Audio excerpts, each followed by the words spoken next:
Picture the devil. Go ahead and do it. Close the thought around him and see what your mind reaches for. Almost certainly you see horns. You see something between a man and a beast, a face that snarls, eyes that hold no warmth. You see wings that belong to no bird, and hands that end in claws, and a body scaled or shadowed or wreathed in fire. You see a thing that stands upright like a man, and yet is not a man. A thing that came from somewhere below or somewhere beyond. A thing that hates you and has always hated you. Now here is the part that should trouble you.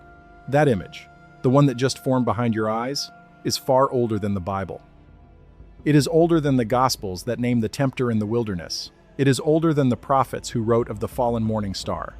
It is older than the garden, older than the serpent coiled in the branches, older than the first page of the first book most of the world calls holy. The face you just pictured was already carved into stone and pressed into clay in the river valleys of the ancient Near East more than 1,000 years before a single word of scripture was set down. The people who carved it were the Sumerians and the Babylonians and the Assyrians who came after them, and they did not think of that face as a metaphor. They did not think of it as a lesson about the human heart or a symbol of temptation to be discussed in a quiet room. They thought of it as a report. They believed these beings were real, that they walked in the wind and waited in the dark places, that they slipped through doorways and pressed on the chests of the sleeping, that they hunted the sick and the newborn and the traveler alone on the road. And they wrote down what these beings looked like and how they moved and what they wanted in the plain, flat voice of people describing something they had seen or something their fathers swore they had seen. 7 of those descriptions survive. 7 beings of darkness, recorded on clay in the oldest written language the world has ever recovered, each one carrying some piece of the thing we would later gather up and give a single name. One of them wears the face. Another holds the throne. A third crouches at the door where the scripture would one day place sin itself. Yet another is the dragon that every later story of a hero and a monster would copy without knowing where the copy began. And one of them, when you set it beside the devil of the churches and the paintings and the nightmares, matches so closely that the honest question stops being whether the old world influenced the new and becomes something colder. The question becomes whether the devil was ever an original idea at all, or whether he was inherited, handed down river by river and empire by empire from a people who met him first. That is what this is.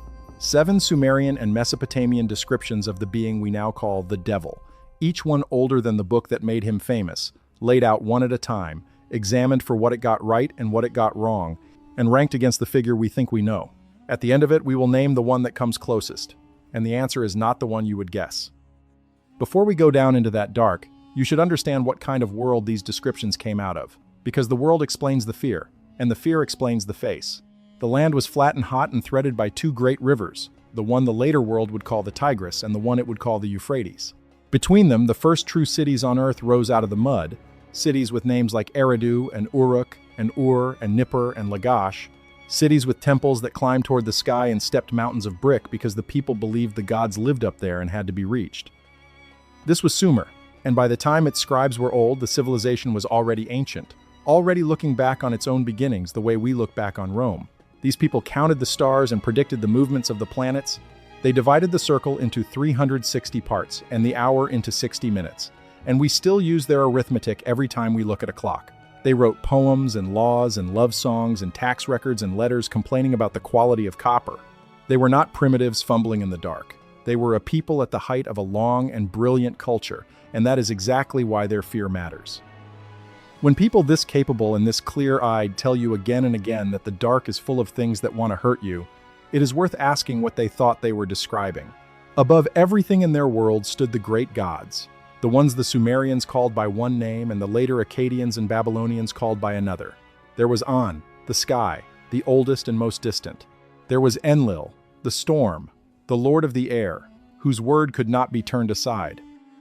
There was Enki, whom the Babylonians called Ea, the god of the deep sweet waters and of wisdom, the clever one, the one who shaped the first people out of clay and who kept warning humanity when the other gods lost patience with it. There was Inanna, whom they later called Ishtar, the burning star of love and war. And beneath and among these great ones was a whole class of beings the Sumerians grouped under a single collective name, the Anunnaki, the offspring of An, the gods of the deciding of fates. You have heard that name, the Anunnaki, and you have probably heard it wrapped in a story about visitors from another world, ancient astronauts who came down from the sky and made humanity to work the mines and then walked among the first kings as living gods. That story is not what the tablets plainly say, and the scholars who read the original language reject the way it has been assembled. But the story did not come from nowhere. It came from the tablets themselves, from the way the Sumerians insisted that their gods were physical, that they ate and drank and grew tired and bled, that they came down and went up, that the sky was a place you could travel to and from. The forbidden reading of these texts takes that insistence at its word. It says that when a Sumerian scribe wrote that a being descended from the heavens with a face like a lion and wings on its back, he was not inventing a symbol. He was writing down what stood in front of him. You do not have to accept that reading to feel its pull. You only have to sit with the descriptions themselves and let them be as strange as they actually are. Because here is what the ancient astronaut theorists and the careful university Assyriologists agree on, even if they agree on nothing else. The demons in these texts are described with a specificity that is genuinely unsettling. They are not vague shadows. They have anatomies, they have habits, they have territories and appetites and weaknesses. The people who wrote about them treated them like a naturalist treats a dangerous animal, cataloging the markings and the behavior so that others might recognize the threat and survive it. And when you gather those catalogs together, when you read them side by side, a shape begins to emerge from the collection. A composite, a single figure assembled from 7 separate terrors, and that figure has a name in every language that came after, and the name is the devil. So let us be careful about what we are actually testing. We are not asking which Sumerian demon was the scariest. We are asking which one most closely matches the specific being that Jewish and Christian tradition would later assemble under one title. And that being has a definite set of features. He is an adversary, an accuser, a thing set in opposition to the highest God. He is a tempter who works through whispers and doorways rather than open war. He is the ruler of a realm below, a prince over the dead and over lesser spirits who do his bidding. He is a serpent and a dragon, a cosmic monster that the divine warrior must defeat. And he wears a body that is part man and part beast, horned and winged and taloned, a shape so consistent across 1,000 later paintings that it has to have come from somewhere.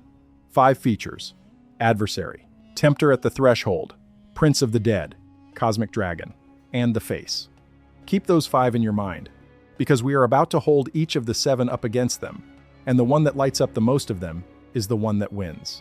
We begin with the oldest fear a human being can have, which is not fear for yourself, it is fear for your child. A word is owed, right at the outset, on who the Anunnaki actually were in the religion that named them, because the word has been so heavily loaded by the modern astronaut theories that its original meaning has almost vanished beneath them. In the Sumerian and Babylonian texts themselves, the Anunnaki are the great gods as a collective, the assembly of the high divine powers, and the name is generally understood to mean something like the offspring of the sky, the children of the great god of heaven, the royal or princely line of the divine family. They are not, in the tablets, a crew or a landing party. They are the ruling council of the cosmos, the senior gods who decree the fates and divide the domains of the world among themselves. In some of the texts, their role narrows to a particular and fitting office, and the Anunnaki become the judges of the underworld, the grim tribunal of the great below, who sit in judgment over the dead, which is why they appear in the Descent of the Goddess as the 7 judges before whom she is brought and condemned. They were, in short, the establishment of heaven and the dark bench of the underworld, the great gods in their fullest and most awful authority, and everything the ancient writers say about them fits that religious meaning without strain. What the modern theories do to that meaning, and whether the strain they put on it can bear any weight, is a question we will face squarely when we reach the reckoning. But the honest starting point is simply to know what the word meant to the people who used it. The texts often set beside the great Anunnaki a second and lesser company, the Agigi, the younger gods who did the labor of the world, and one of the oldest and most revealing myths of the whole tradition turns on the difference between the two.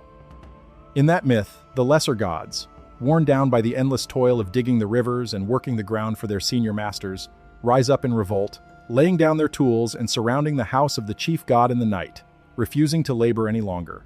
The rebellion is settled not by force but by a solution, the creation of a new being to carry the burden that the lesser gods refused, and so humanity is made, fashioned from clay mixed with the blood of a slain god, brought into existence for the express purpose of bearing the labor of the divine world so that the gods could rest. There in the oldest layer of Mesopotamian myth stand 2 themes that would echo through everything after: the revolt of the lesser divine beings against their masters, and the making of humankind from clay and divine blood to serve. The Anunnaki were their gods, the highest of them, And the demons and monsters we are about to meet moved in a world those gods governed and that this labor and this revolt and this making had shaped. Before we go down into the seven, there is a system to understand, because these beings did not float free in the Mesopotamian imagination as random horrors. They belong to an order, a whole science of the unseen world, as carefully worked out as the astronomy and the mathematics that these people are more often praised for. The Sumerians and the Babylonians and the Assyrians did not merely fear demons. They classified them, diagnosed them, and fought them with a trained professional class whose entire life was the management of the boundary between the human world and the world of spirits, and knowing how that system worked is the key to reading everything that follows. When a person fell ill in one of these cities, when a fever took hold, or a child sickened, or a mind began to wander, the family did not assume a simple bodily cause. They assumed an agent. Something had done this. A demon had seized the sufferer, or a ghost of the restless dead was clinging to them, or an angry god had lifted his protecting hand and left them exposed, or a sorcerer had aimed a curse. And to find out which, and to drive it out, they called for a specialist. There were two great professions that dealt with sickness, and they often worked side by side. There was the one we might loosely call the physician, who knew the herbs and the poultices and the practical remedies, the drugs and the bandages and the diet. And there was the exorcist, the incantation priest, the master of the rituals and the spells, whose task was to identify the spiritual cause behind the physical symptom and to send it back where it came from. The exorcist was not a wild-eyed figure at the margins of society. He was a learned man, a scholar, the keeper of a vast written tradition, and he stood at the very center of the effort to keep a household and a city safe. The tradition he kept was enormous, and much of it survives, copied out on tablet after tablet and gathered into great standardized series that were studied and recited for many centuries across the whole region. There was a long series devoted entirely to the evil demons, tablet upon tablet cataloging the malignant spirits and the incantations that drove them off, the very collection whose ancient name, the evil Utuku, we have already met. There was a series for undoing witchcraft, in which the exorcist made a figure of the unknown sorcerer who had cursed his patient and burned it in the fire while reciting the words that turned the curse back on its sender. There was a series for lifting the burden of sin and broken oaths and pollution, another kind of burning ritual that consumed the wrongdoing along with the objects that symbolized it. There were series for the demons of the aching head, for the rituals of the sacred bath that cleansed a king, for the rubbing away of sickness from the body. This was a complete and coherent body of learning, a demonology in the truest sense, a systematic knowledge of the spirit world and the means of defending against it. And the seven beings we are about to examine all lived inside it, each one a known quantity with a known nature and a known counter. The classification of the spirits themselves is where the system becomes most revealing for our purpose, because it shows you something the modern mind almost always gets wrong about the ancient world. We tend to assume a clean division, good spirits over here, evil spirits over there, angels of light against demons of darkness, the two sorted into separate camps by their very natures. The Mesopotamians did not think this way at all. To them, the spirits were a single vast population of powers, and many of the same kinds of being could be either your protector or your destroyer, depending on which way they were turned. There was a class of spirit called the Utuku, and an Utuku could be a guardian or it could be a fiend, and the texts have to specify which by adding the word for evil when they mean the dangerous kind. There were the Shedu and the Lamassu, the protective genii, the great winged bulls with human faces that stood at the gates of palaces to guard them, benevolent powers that watched over a person like a guardian presence at the shoulder, and yet they were the same order of being as the demons, powers of the unseen world, distinguished not by a different nature, but by a different allegiance. The line between the guardian and the monster was not a line between two species. It was a line between two directions, and a power fierce enough to protect was, by that very fierceness, a power that could destroy. This is the single most important thing to carry down into the dark with us, because it is the key that unlocks the ending before we have even begun. In this world, you fought fire with fire. You did not defend yourself against a monster by summoning something gentle and mild. You summoned something fiercer than the monster and pointed it outward.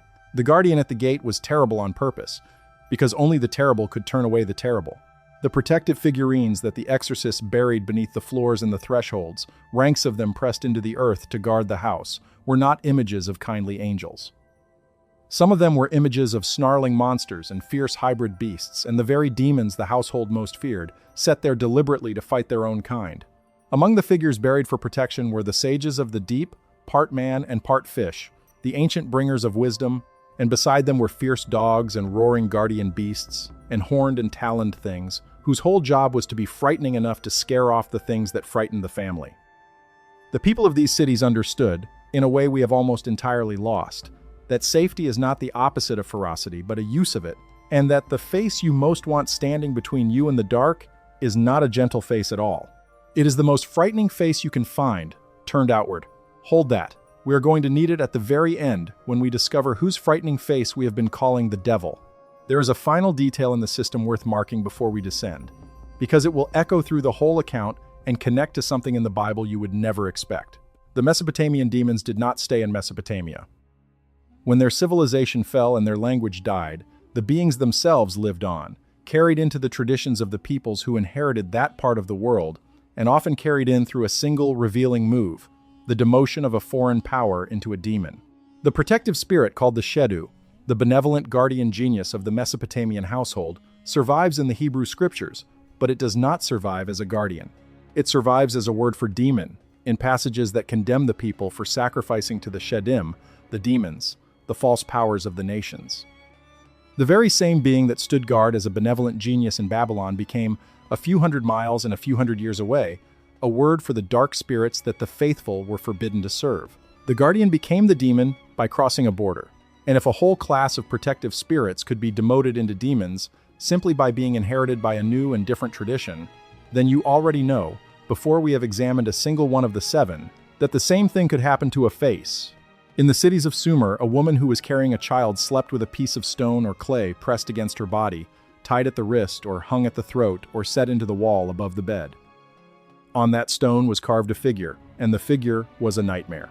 It had the head of a lioness, jaws open, teeth long and yellow like the teeth of a donkey. Its body was matted with hair.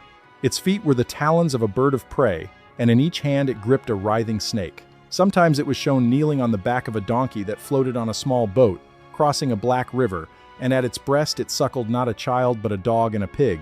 This was the thing the woman was guarding against. This was the oldest and most personal terror in the ancient world, the one that came not for kings or armies, but for the smallest and the newest life in the house. Her name was Lamashtu, and to understand why she comes first in our seven, you have to understand that she was not like the other demons at all. The Mesopotamians had a whole taxonomy of evil spirits, and almost all of them worked the same way. They were tools. They were sent. A demon of fever or a demon of headache was understood to be an instrument that the gods, or a sorcerer, or the angry dead could aim at a victim like an arrow. The demon had no will of its own worth, speaking of. It went where it was pointed. This mattered enormously to the people who feared these things, because a weapon that is aimed can be turned aside. If a demon was sent, then the right prayer to the right god, the right offering, the right countermeasure spoken by the right exorcist could send it back the way it came. The whole machinery of Mesopotamian magic ran on that logic.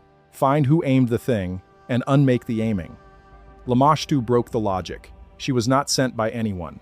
She acted for herself, out of her own hunger and her own malice, and this single fact set her apart from nearly every other being in the catalog. The texts are unusually clear about it. She was the daughter of Anu, the sky god, the highest and oldest of them all, and she had been in heaven, and she had been cast down out of it, not defeated in a battle, not bound by a stronger god as a punishment for a crime. She was expelled because of what she was, because her nature was intolerable to the ordered world above, and she fell to the earth carrying that nature with her and never surrendered it. On the ground she answered to no one.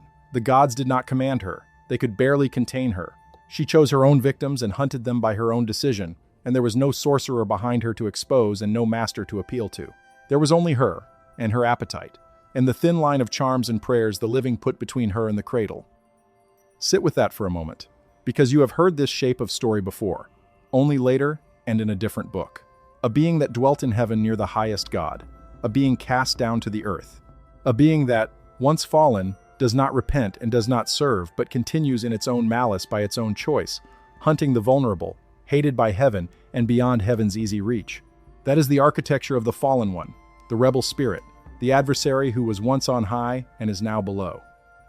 And it was written of Lamashtu in cuneiform, in the incantations sung over Sumerian and Babylonian cradles, more than 1,000 years before the prophets of Israel wrote of a bright one fallen from the morning. Now, the honest scholar will stop you here and offer the necessary caution, and it deserves to be heard. The parallel is real, but Lamashtu is not the devil, and the differences are as important as the likenesses. She is female, where the later adversary is male. Her domain is narrow. She wants one thing above all others, which is to seize the unborn from the womb and the newborn from the breast, to bring the killing fevers of childbed, to make the milk fail, and the infant sicken in the night for no reason anyone could name. The ancient world did not have a word for what we now call miscarriage and crib death and childbed infection. The invisible catastrophes that stole so many mothers and so many babies before the science of the last 2 centuries pushed them back. What it had instead was Lamashtu.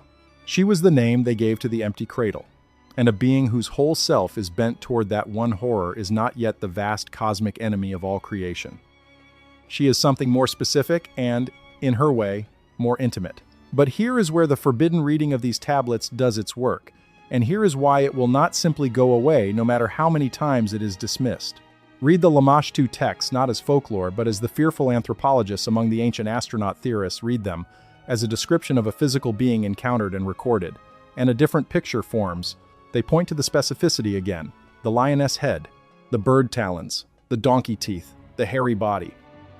They ask why a people inventing a symbol of infant mortality would reach for that exact combination of animal parts, this particular chimera and not some other, and they answer that you do not invent an anatomy this consistent. You observe it. Across centuries, on amulet after amulet, from city to city, the description holds: the same head, the same claws, the same snakes in the same hands. In the forbidden reading, that consistency is not the stability of a tradition. It is the stability of a real thing being drawn again and again by people who had actually seen it, the way a bird in a field guide looks the same in every edition because the bird is really out there. The mainstream answer is that traditions are simply very good at preserving an image once it has power, that religious iconography is deeply conservative, that a frightening figure gets copied precisely because copying it correctly is believed to make the charm work. Change the picture, and you might break the protection. That is why the Lamashtu of the last Babylonian amulets looks so much like the Lamashtu of the first. Both answers are on the table. What no one disputes is the fear, and the length of it, and the reach. Because Lamashtu did not die when Babylon fell. Follow her forward, and you watch her walk out of Mesopotamia and into every culture that touched it. In the Jewish tradition, she becomes tangled with Lilith, the night creature, the first woman who would not submit and fled to become a demon of the dark who preys on infants and seduces men in their sleep. The Bible itself keeps a trace of her.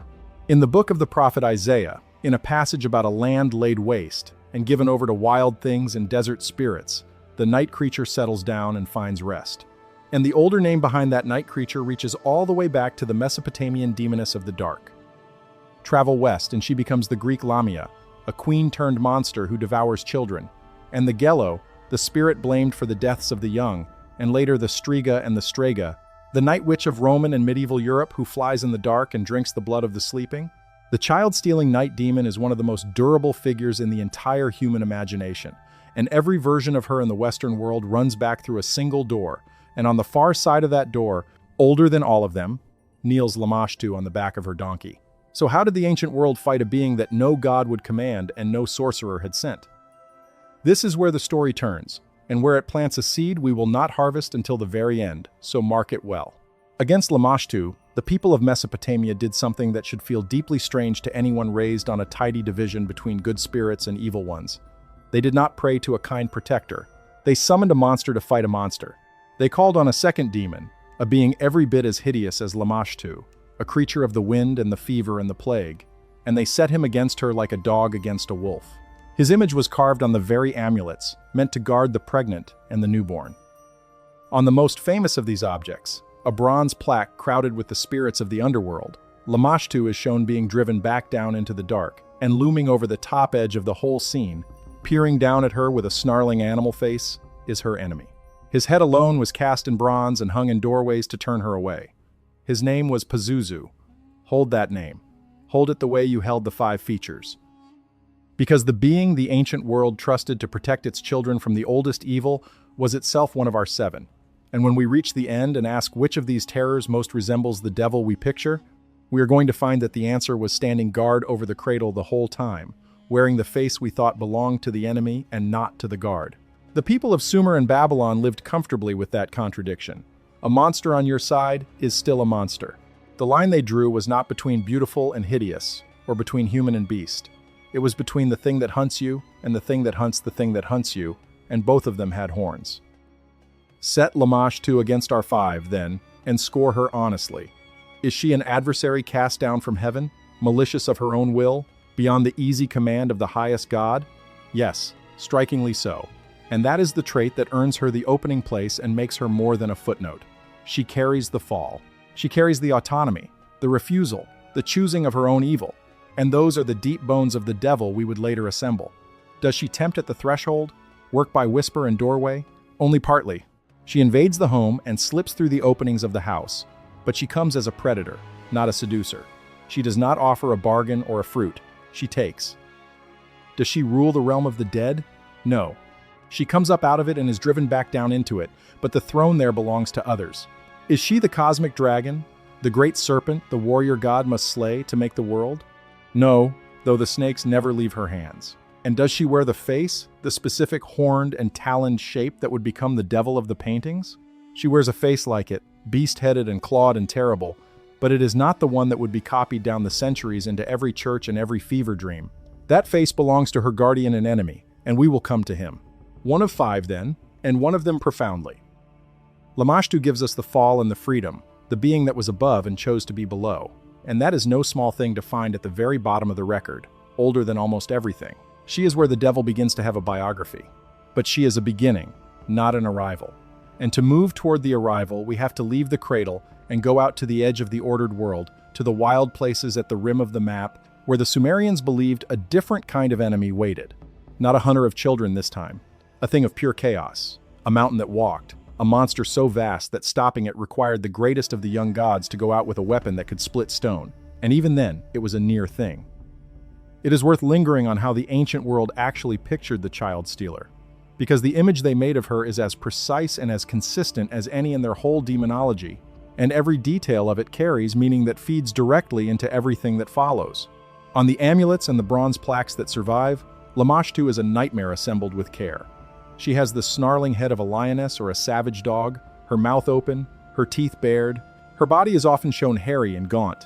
Her hands end in the talons of a bird of prey, and from them, in the fullest images, hang writhing serpents, one gripped in each fist.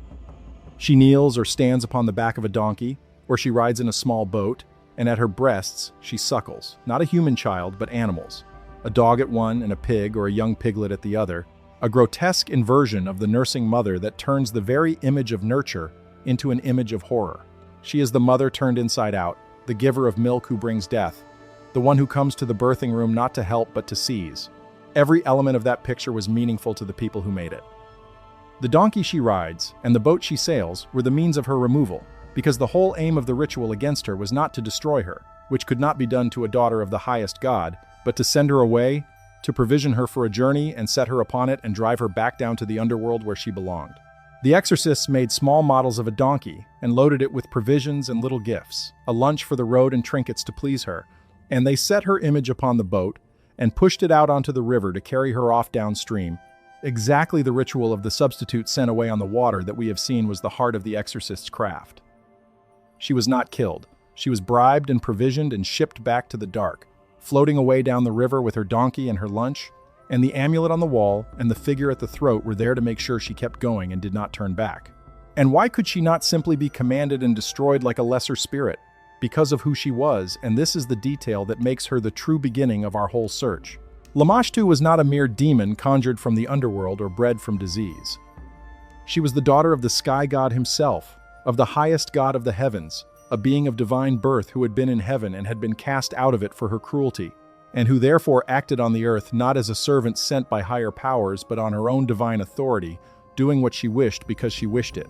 The incantations say it plainly, that she does not take orders, that she acts of her own will, that she is fierce and proud and answerable to no one. That is why she needed a guardian as fierce as Pazuzu set against her, and it is why she stands first among our 7, because in her, older than almost anything else in the record, the full architecture of the devil already stands complete in miniature. A being of heaven, of the highest divine birth, cast down for wickedness, who does not repent and cannot be commanded, who acts on the earth by her own proud will, to destroy the innocent and the helpless. Strip away the specifics of the childbed, and that is the devil entire, the fallen one who chose his fall and continues in it freely, and it was carved onto amulets to hang over cradles more than 3,500 years ago. Her reach may extend even further than the Mesopotamian world, into the nightmares of Greece and beyond.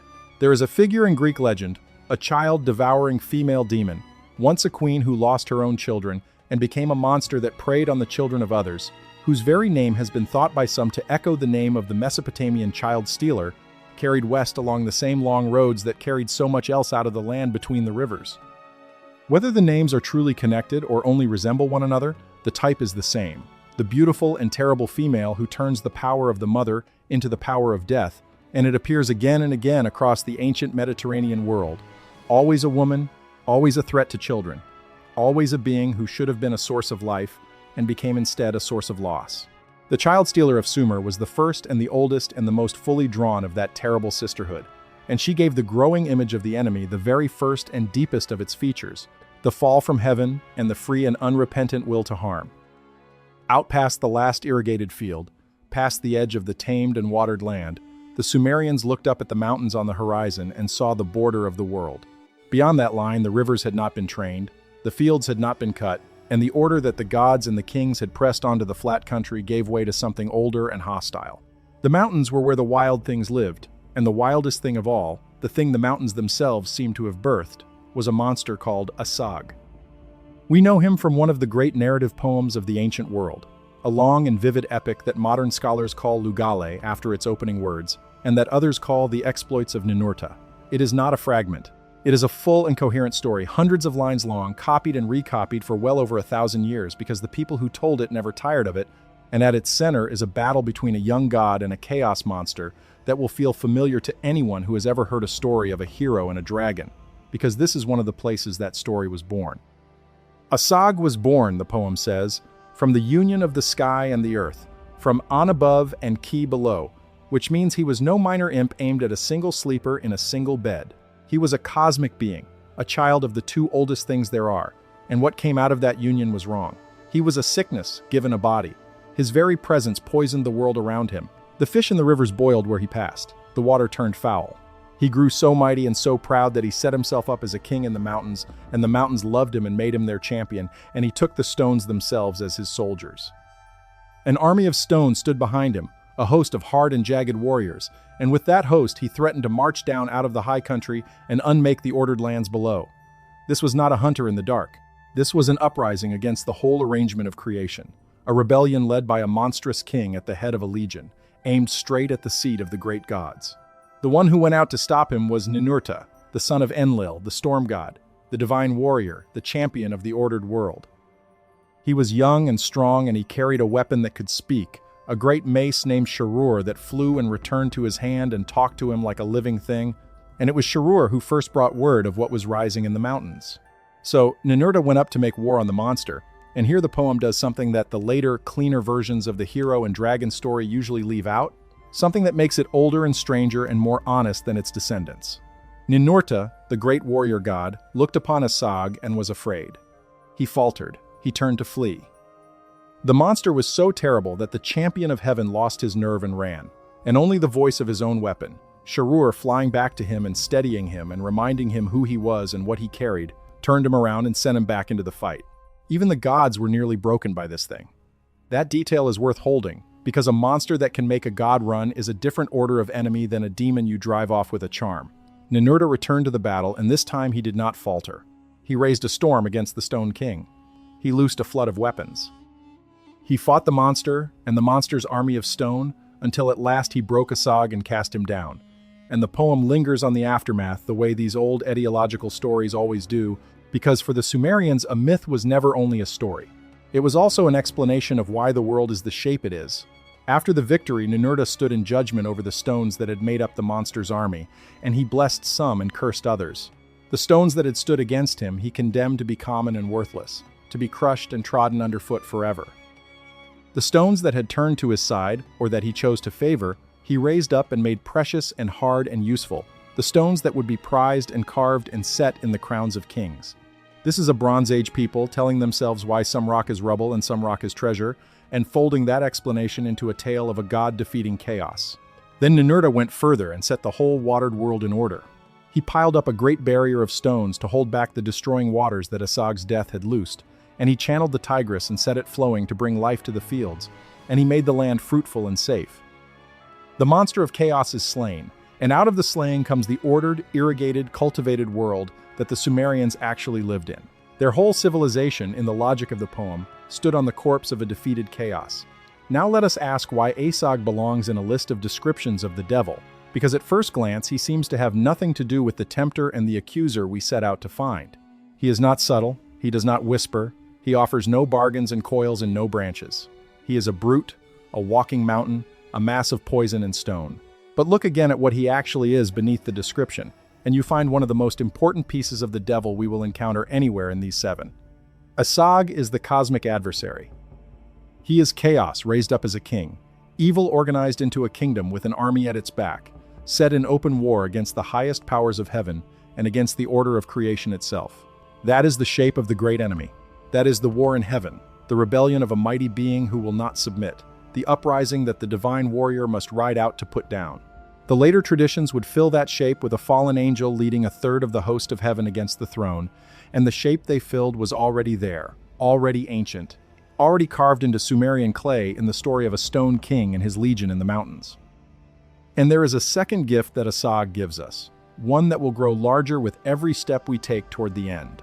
He establishes the pattern of the combat myth, the sacred story in which a monster of chaos rises, threatens to drown the ordered world, and is met and defeated by a warrior of the divine order, who then builds or rebuilds creation on the ruin of the beast.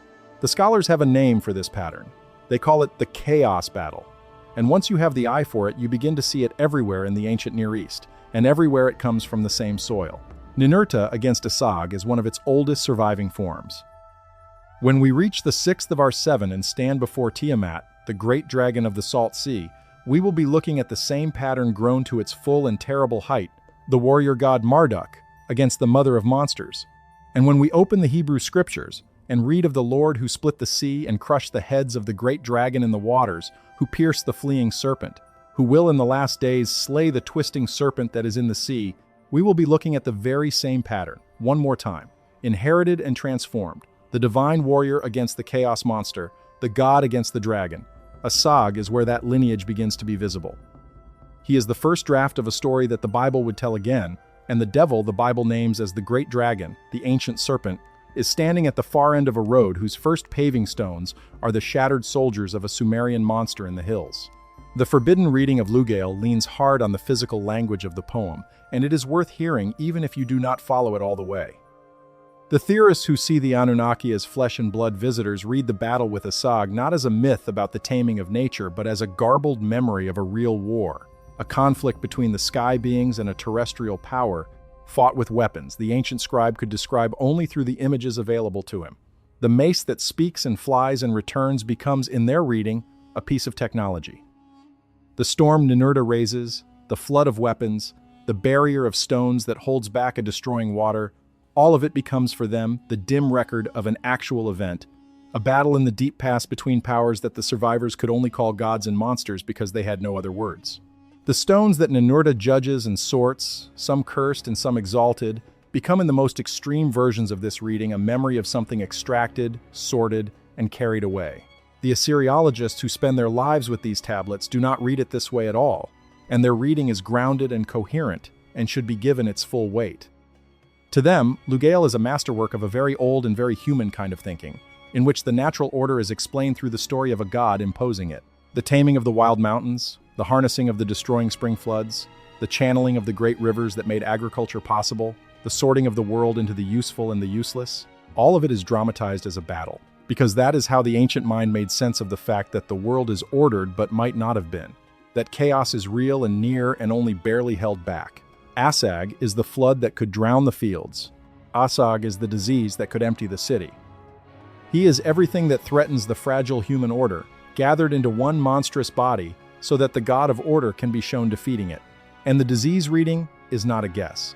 Outside the epic, in the plain practical incantations of the Mesopotamian healers, The Asaku is a class of sickness demon, the name given to wasting illnesses and fevers that consume a person the way the monster consumed the land. The great cosmic Asag of the poem and the small clinical Asaku of the sickbed are the same word, and that tells you what the ancient world was really pointing at when it named this thing. It was pointing at the force that unmakes, at entropy given a face, at the tendency of all ordered things to fall back into chaos and rot and ruin unless some strong hand holds the line. That, in the end, is the piece of the devil that Asag carries. He is not the tempter and not the prince of the dead, and not yet quite the dragon, though he is the dragon's ancestor. He is the adversary in the largest possible sense, the enemy of order itself, chaos crowned and armed and marching, the thing that the good God must defeat again and again, or the world comes apart. The devil of the later traditions is many things, but under all of them, he is this. He is the one who wants the ordered creation undone, who leads a rebellion against the throne, who stands at the head of a host arrayed against heaven. Strip away the horns and the fire and the whispered bargains, and you find, at the bottom, the same figure the Sumerians met at the edge of the map. The king of chaos in the mountains, with his army of stone behind him and the whole ordered world in his shadow. Score him against our 5, and the pattern of these 7 begins to reveal itself, because each of them, we are finding, holds one piece and not the whole. Adversary and rebel against the divine order, crowned enemy at the head of a host? Yes, and far more fully than Lamashtu. This is Asaj's great contribution, the war and the rebellion and the legion. Tempter at the threshold? No. He has no subtlety in him at all. Prince and ruler of the realm of the dead? No, his kingdom is the wild mountain, not the world below. The cosmic dragon slain by the divine warrior? Almost, and importantly, he is the pattern of that dragon, the combat myth in its early form, even if his body is stone and mountain rather than coil and scale. And the face? The horned and taloned shape? No. Like the monster before him, he is terrible to look on, but he is not the specific figure that the later world would paint. 2 pieces held firmly then, the rebellion and the seed of the dragon, and 3 still missing. We have found the fall, with Lamashtu, and the rebellion, with Asag. What we have not yet found is the whisper. The devil we are hunting is not only a monster in the mountains or a horror at the cradle. He is a voice at the edge of the mind, a presence that waits exactly where you are weakest and speaks exactly when you are most alone. That does not break down the door but crouches beside it and waits for you to open it yourself. The Sumerians and the Babylonians knew that being too, and they gave it a name. And when the Hebrew scriptures reached for an image to describe sin itself lying in wait for the very first murderer, they reached, whether they knew it or not, for the same crouching shape the older world had already carved into clay. There is a particular kind of fear that has nothing to do with monsters in the mountains or horrors at the cradle. It is quieter and closer, and it lives in the ordinary architecture of a house. It is the fear of the doorway. It is the feeling, walking a dark passage alone, that something is waiting just past the edge of the light, pressed into the corner where the wall meets the wall, low to the ground, patient, watching the back of your neck. It does not chase. It does not announce itself. It waits for you to come to it, and it waits precisely at the boundary, at the threshold, at the place where one space becomes another, and a person is neither in nor out and least protected. The Mesopotamians knew that fear intimately, and they gave it a name, and the name means, quite simply, the one who lies in wait. In their language, it was Rabisu, the croucher, the lurker at the door. To feel why this being mattered so much to them, you have to understand how seriously the ancient Mesopotamians took a threshold. To us, a doorway is a convenience, a gap in a wall. To them, it was a wound in the order of the world, a place where the protections of the inside gave way and the dangers of the outside could reach in. A door was a mouth, and things could come through it. So they defended their doorways with a care that can seem almost frantic until you understand the fear behind it. They buried little figurines of protective spirits beneath their thresholds, ranks of clay guardians pressed into the earth under the doorway to stand watch against whatever tried to cross. They set carved images of benevolent watchers to either side of important gates, the great winged bulls with human faces that guarded the palaces of Assyrian kings, the Lamassu, whose whole purpose was to occupy the threshold so that nothing evil could. They painted and inscribed and blessed their doorframes. And in the medical and magical texts, when a person fell suddenly and mysteriously ill, one of the first suspicions was that a lurking demon had caught them at a boundary, had been waiting at a doorway or a gate or the edge of a roof or the bank of a canal, and had seized them as they crossed. Because that is what the Rabisu did. He seized. The word itself, in its origin, carries the sense of an animal flattened and still, coiled to spring, the way a lion presses itself into the tall grass and disappears until the instant it explodes forward. The Rebisu was the ambusher. He did not come at you across an open field where you could see him and run. He was already there, ahead of you, in the place you had to pass, and he had been there for a long time, and he was very good at waiting. In the incantations against him, the exorcists describe him lurking in the shadow, in the corner, in the dark angle of a wall, in the desolate outlying places, and the ruined houses, and the empty roads at the wrong hour. He is a creature of margins and edges and in-between places, of dusk and doorways, and the moment when you step from the safe into the unknown, and his whole method is patience and position. He is where you did not think to look, at the moment you let your guard down, at the boundary you have to cross to get where you are going. Here we have found the third piece of the devil, and it is one of the most important pieces of all, because it is the piece that the mountain monster and the cradle demon could not give us.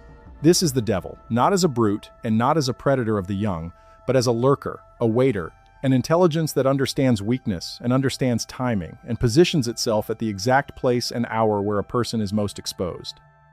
This is the tempter, as the ancient traditions would come to understand him, the one who does not overpower you but waits for you, who does not break down the door but crouches beside it, who lets you carry yourself right up to the edge of your own fall, and is simply, quietly, already there when you arrive. The whole terror of the tempter is that he does not need to force anything. He only needs to be in the right place at the right moment, and he is always in the right place, because he has been waiting there the whole time. And now we come to the parallel that has kept scholars circling this figure for more than a century, because it does not stay safely inside the Mesopotamian record. It reaches across into the Hebrew scriptures, into one of the oldest and strangest passages in the entire Bible, and it reaches in through a single word. Open the book of Genesis to the story of the first two brothers, Cain and Abel, the sons of the first man and the first woman. The younger brother's offering is accepted and the elder brother's is not, and Cain is filled with a fury that darkens his whole face. And it is at this exact moment, before the murder, that the Lord speaks to Cain and gives him a warning. In the old translations, the warning reads that if Cain does not do well, sin lies at the door. Read it again and feel how strange it is. Sin is not described here as a bad choice or a broken law or a state of the heart. Sin is described as a thing that lies. A thing that lies at a specific place, the door, the threshold, the exact liminal boundary the Mesopotamians feared most. And in the Hebrew, the word for how this thing lies at the door is a verb that means to crouch, to lie down flat the way an animal lies in wait. And the grammar of the sentence treats this crouching thing as a lurking presence, with a desire and a will that Cain must master or be mastered by. Sin, in the oldest murder story in the Bible, is a beast crouched at the doorway, waiting to spring, and its desire is for you. The scholars noticed long ago that the Hebrew verb behind that crouching, and the whole image it summons, sits remarkably close to the Akkadian Rebisu, the crouching demon at the door. The words are cousins in the deep family of Semitic languages. The image is nearly identical, a being that lies flat and waits at the threshold to seize the one who crosses. Some of them argue that the writer of Genesis, living in a world still soaked in Mesopotamian thought, still telling stories in the shadow of Babylon, reached for an image his listeners would have understood instantly, the lurking croucher at the door, and used it to give sin a body. Others are more cautious, and say only that both traditions drew on the same ancient and widely shared way of imagining evil as an ambusher at a boundary, and that we cannot prove a direct line from one to the other. The caution is fair and should be kept. But no one who has looked at the two side by side has been able to make the resemblance go away, and every reader who meets it feels the same small shock.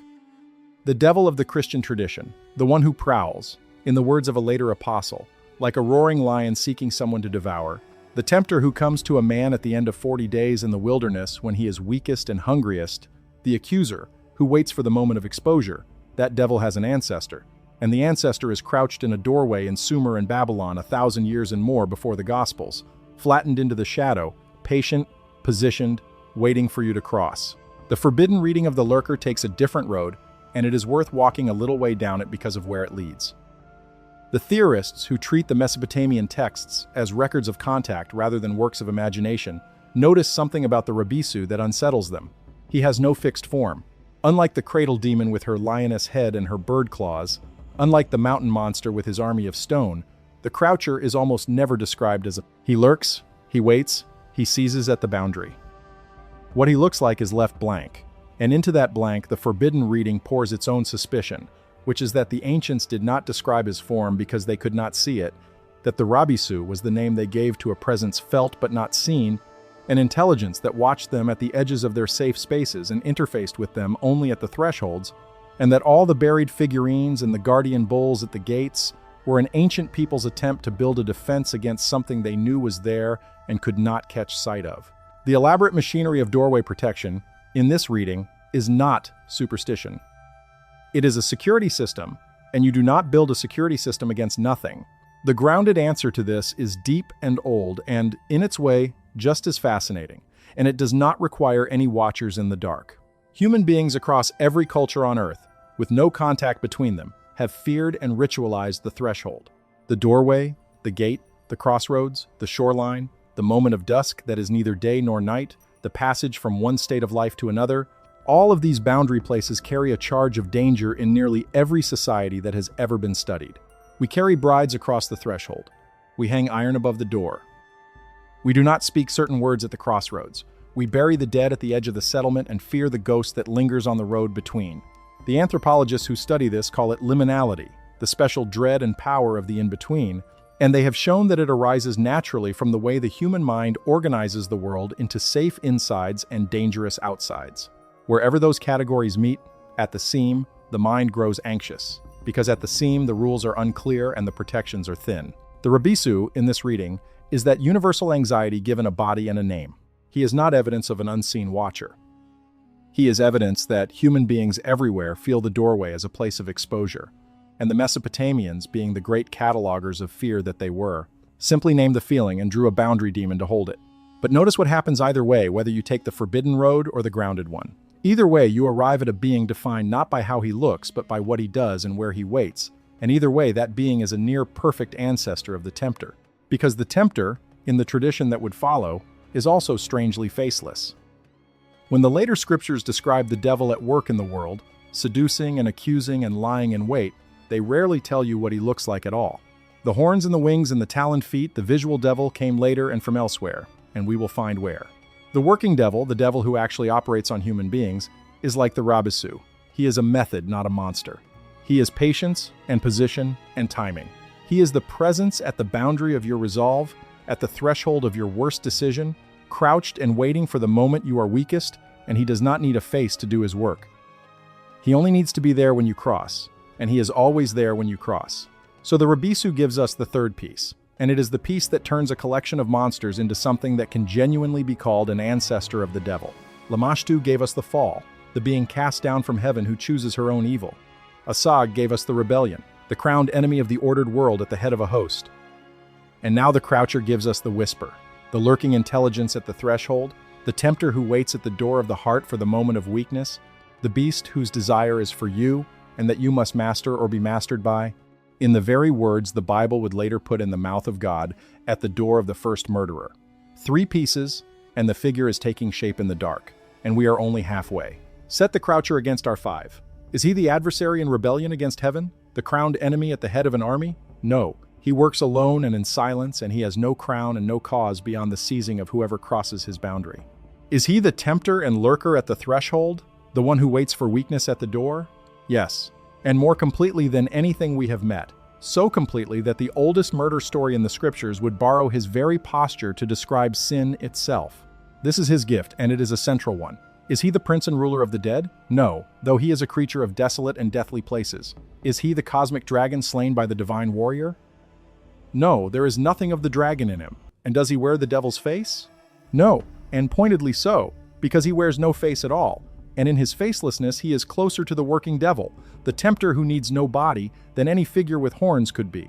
One of 5, then, held with total conviction, the single clearest ancestor of the tempter that these 7 contain. We have the fall, and the rebellion, and the whisper. What we do not yet have is the kingdom of the dead. The devil of the later traditions is not only a fallen rebel and a lurking tempter, he is a ruler. He holds a realm below the living world, a dark country to which the dead are taken and from which they do not return, and he commands a host of lesser spirits who go up into the world of the living to collect what is owed and drag it down into his country. The Mesopotamians had that realm, mapped and named and dreaded, and they had the ones who came up out of it to collect the living, and of all the beings in this catalog there is none more chilling in its cold efficiency than the ones who came for the dead. They were not cruel exactly. Cruelty would have been a kind of relationship. They were worse than cruel. They were indifferent, and they could not be bribed or turned or moved. And once they had come up the road with your name in their mouths, there was nothing in heaven or earth that could send them back empty. The Sumerians called them the Gala. We have spoken of the demons and of the men whose profession was to fight them, but we have not yet watched the fight itself, and it is worth stopping to watch. Because the methods the ancient exorcists used to drive out a demon are not the crude superstitions we might expect. They are precise, they are strange, and two of them in particular reach forward across the millennia and surface, almost unchanged, in the pages of the Bible and in the deepest structures of the tradition that named the devil. The first method was the substitute. When a demon or a ghost had seized a sufferer, the exorcist did not always try to destroy the spirit outright, for a spirit is hard to destroy. Instead, he offered it a trade. He would fashion a figure, a small image made of clay or dough or wax or wood, and through the ritual and the incantation he would persuade the clinging spirit to leave the human body and enter the figure instead. Or he would transfer the sickness itself out of the patient and into a substitute, sometimes a figurine and sometimes a living animal, a young pig or a kid or a lamb laid against the sick body so that the illness passed into it. And then the substitute, now carrying the evil, was disposed of. It was buried or burned, or, most evocatively of all, it was carried down to the river and set upon the water and sent away downstream, floating off into the distance, and taking the evil with it, out of the house and out of the city and out of the world of the living. The logic is one of transfer and removal. The evil is real, and it is a burden, and it cannot simply be wished away, but it can be moved, shifted off the beloved sufferer and onto a substitute, and the substitute can be sent away to carry it off. Anyone raised in the biblical tradition should feel a chill of recognition at that, because it is the scapegoat. In the great ritual of atonement in the book of Leviticus, the sins of the whole people are laid by confession upon the head of a goat transferred onto it, and the goat is then driven out alive into the wilderness, carrying all the sins away into a desolate place, sent off exactly as the Mesopotamian substitute was sent off down the river, bearing the evil out of the community and into the empty land beyond. And the goat, the text says, is sent to a mysterious recipient in the wilderness, a name that later tradition would understand as the name of a demon of the desert, one more dark power of the wild demoted and folded into the ranks of the enemy.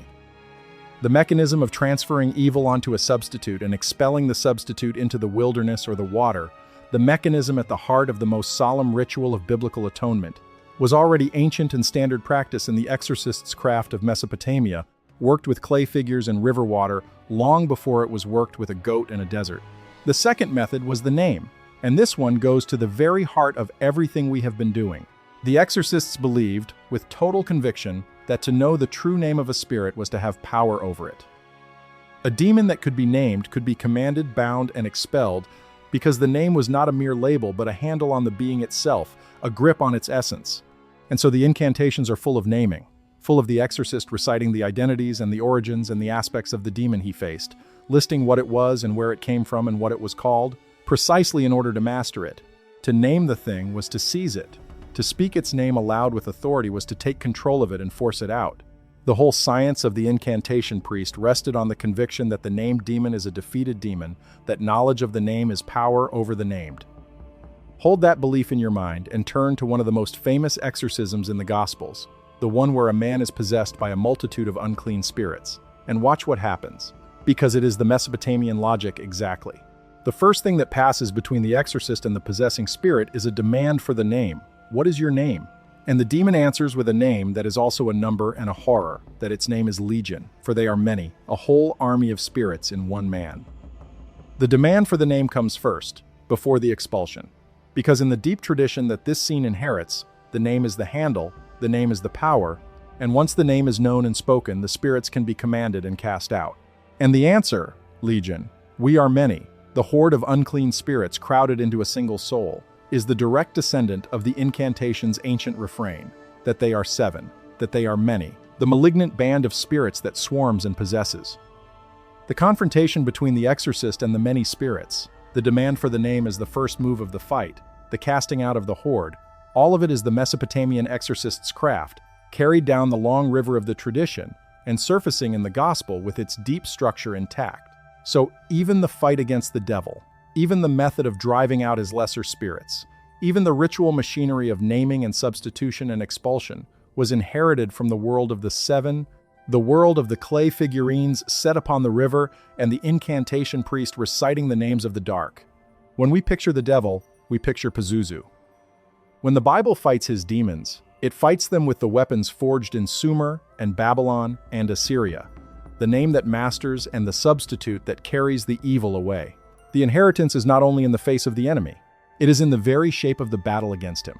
The Sumerians did not imagine a comfortable afterlife. There was no reward waiting for the good and no separate pit of fire for the wicked.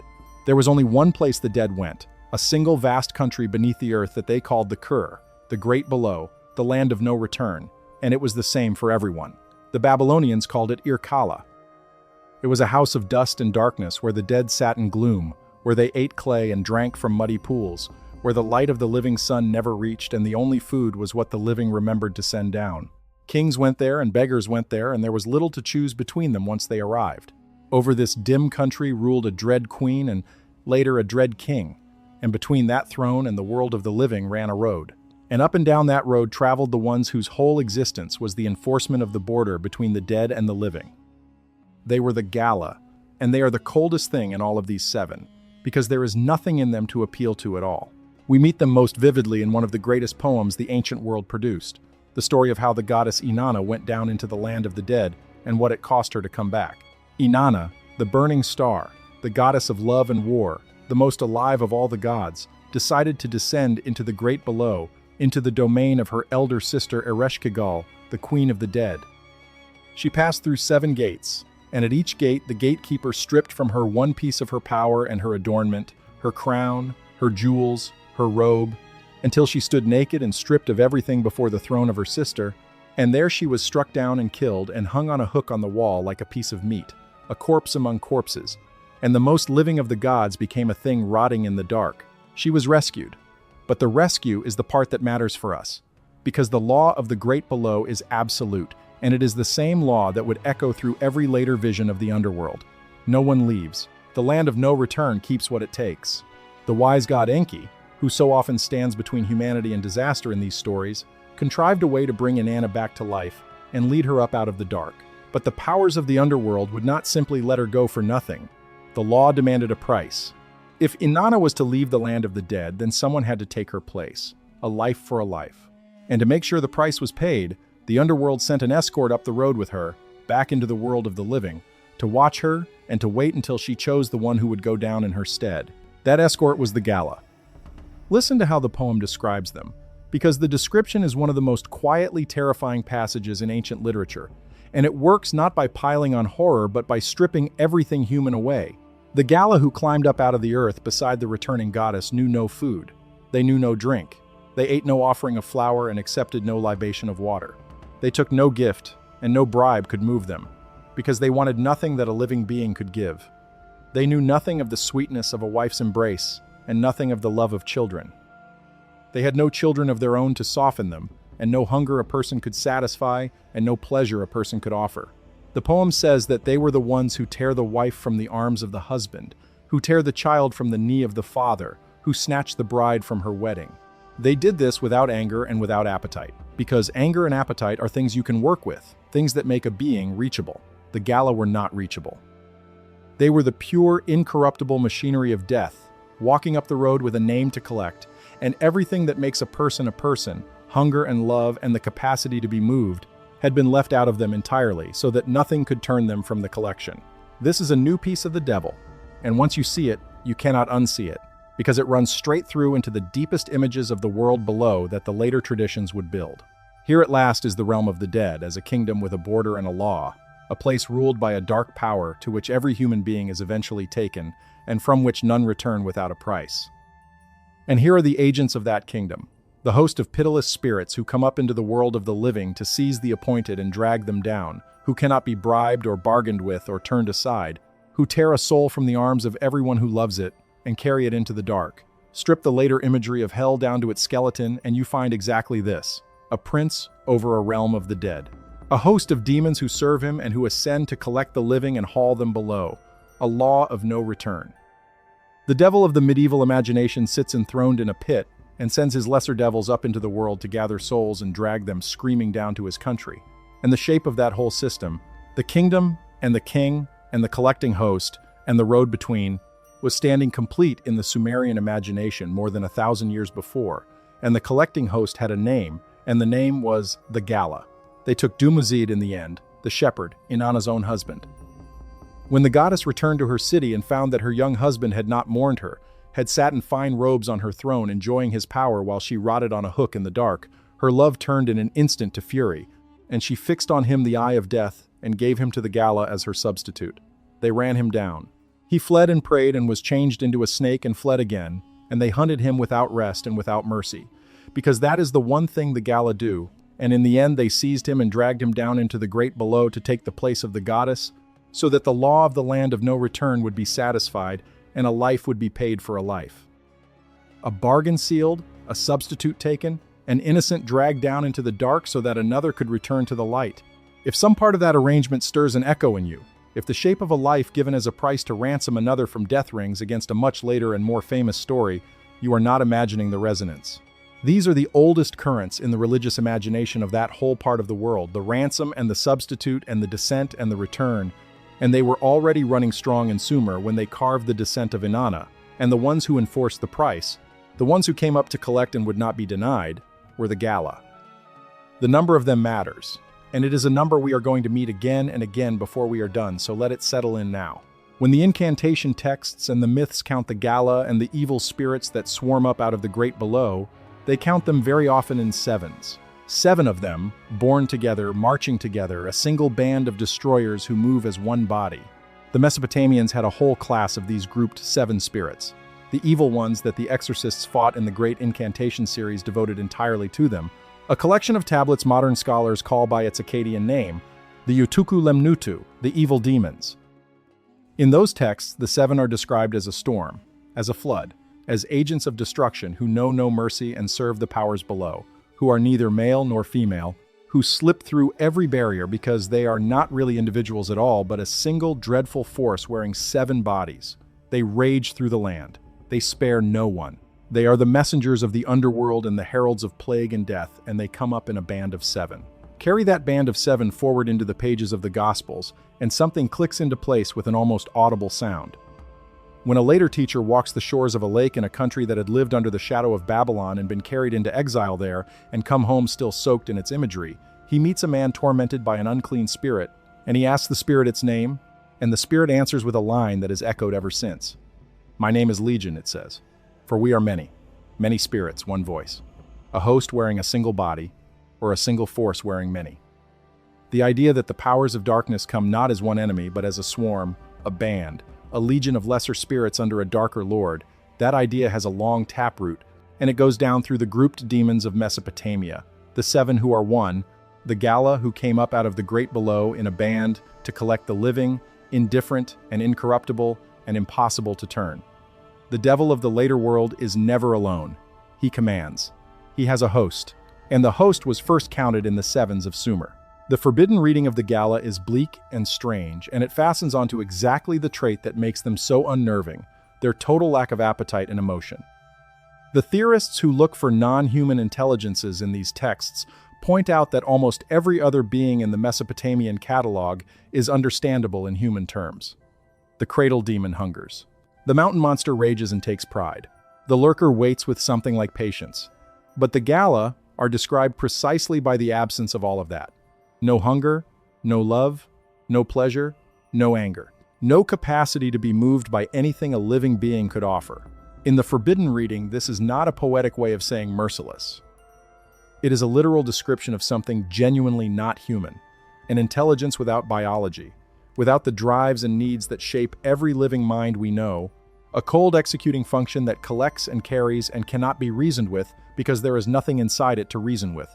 They read the Gala as the ancient record of an encounter with something that thought but did not feel, and they find in that ancient description an uncanny anticipation of every later fear of a mind without a heart. The grounded reading needs no such visitors and is, once again, both simpler and more profound. Death, to the people of Mesopotamia, was exactly this. It could not be bargained with. It took the loved and the young and the newly married, with no regard for their worth or their prayers, or the grief of those left behind. It came for the beggar and the king alike, and could not be bought off with any offering. And the more you loved someone, the more it seemed to want them, tearing the wife from the husband and the child from the knee.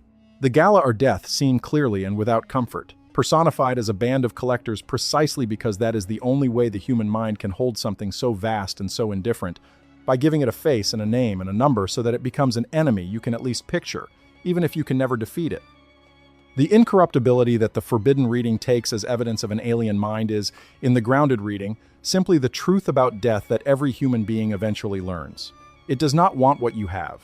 It only wants you, and it will wait, and it will come, and when it comes, it will not be moved. Either way, the peace is the same, and it is a peace we badly needed. The Gala give us the kingdom of the dead and its host.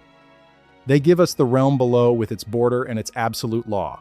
The collecting spirits who serve the throne of that realm and ascend to drag the living down, the swarm counted in sevens who cannot be turned, the whole architecture of an underworld ruled by a dark power and staffed by pitiless agents. This is the devil as lord of the dead in the making, or rather this is the staff of that lord, the demons of hell before there was a word for hell, and we will meet their master in a moment. Weigh them against our five. Are the Gala adversaries in rebellion against heaven? A crowned enemy leading a revolt?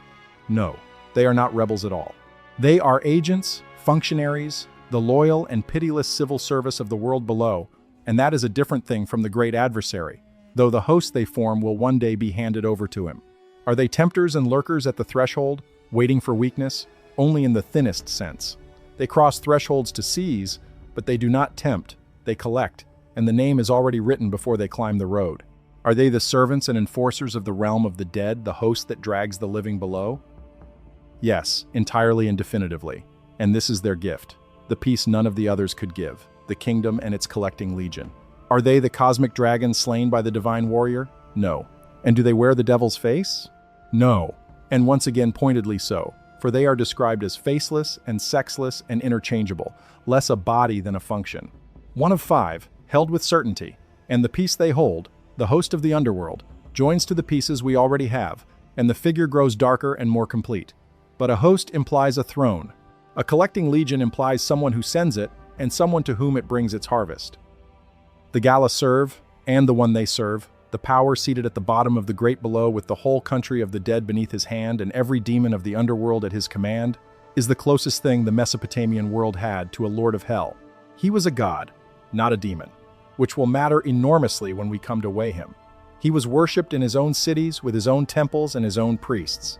And the Bible itself, the very book whose devil we are chasing, names him by name, sets his image among the gods of the nations that Israel was warned against, and in doing so reaches back and pulls a genuine Mesopotamian lord of the dead directly onto its own pages.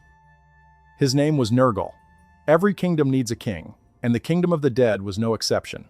At the bottom of the great below, on a throne in the house of dust, sat a power that the Sumerians and Babylonians feared above almost all others, a lord of the dead and of the things that kill, and unlike the demons we have met so far, he was not an outcast or a lurker or a faceless functionary. He was a god. He had temples in the great cities and priests who served him and festivals held in his honor, and kings called on him and dreaded him in the same breath. He was death enthroned and worshipped, and his name was Nergal. To understand him, you have to hold two things at once that do not sit easily together, and the difficulty of holding them is exactly what makes him such an important figure in our search. Nergal was the king of the underworld, the master of the land of no return, the lord to whom the pitiless Gala brought their harvest of the dead. But he was also a god of the burning midday sun at its most murderous, the sun that kills the crops and strikes down travelers in the open, and a god of raging war, and above all a god of plague, the sudden pestilence that could empty a city in a season. Everything about him was destruction, and yet he was divine, honored, given offerings, set among the great gods. He was not evil in the way a demon is evil, a thing to be driven off. He was a power to be appeased, a lethal force woven into the order of the world itself, and the ancient mind did not flinch from worshiping the very God who ruled the country every one of them would someday be dragged down into. He did not begin, in the oldest stories, as the king below.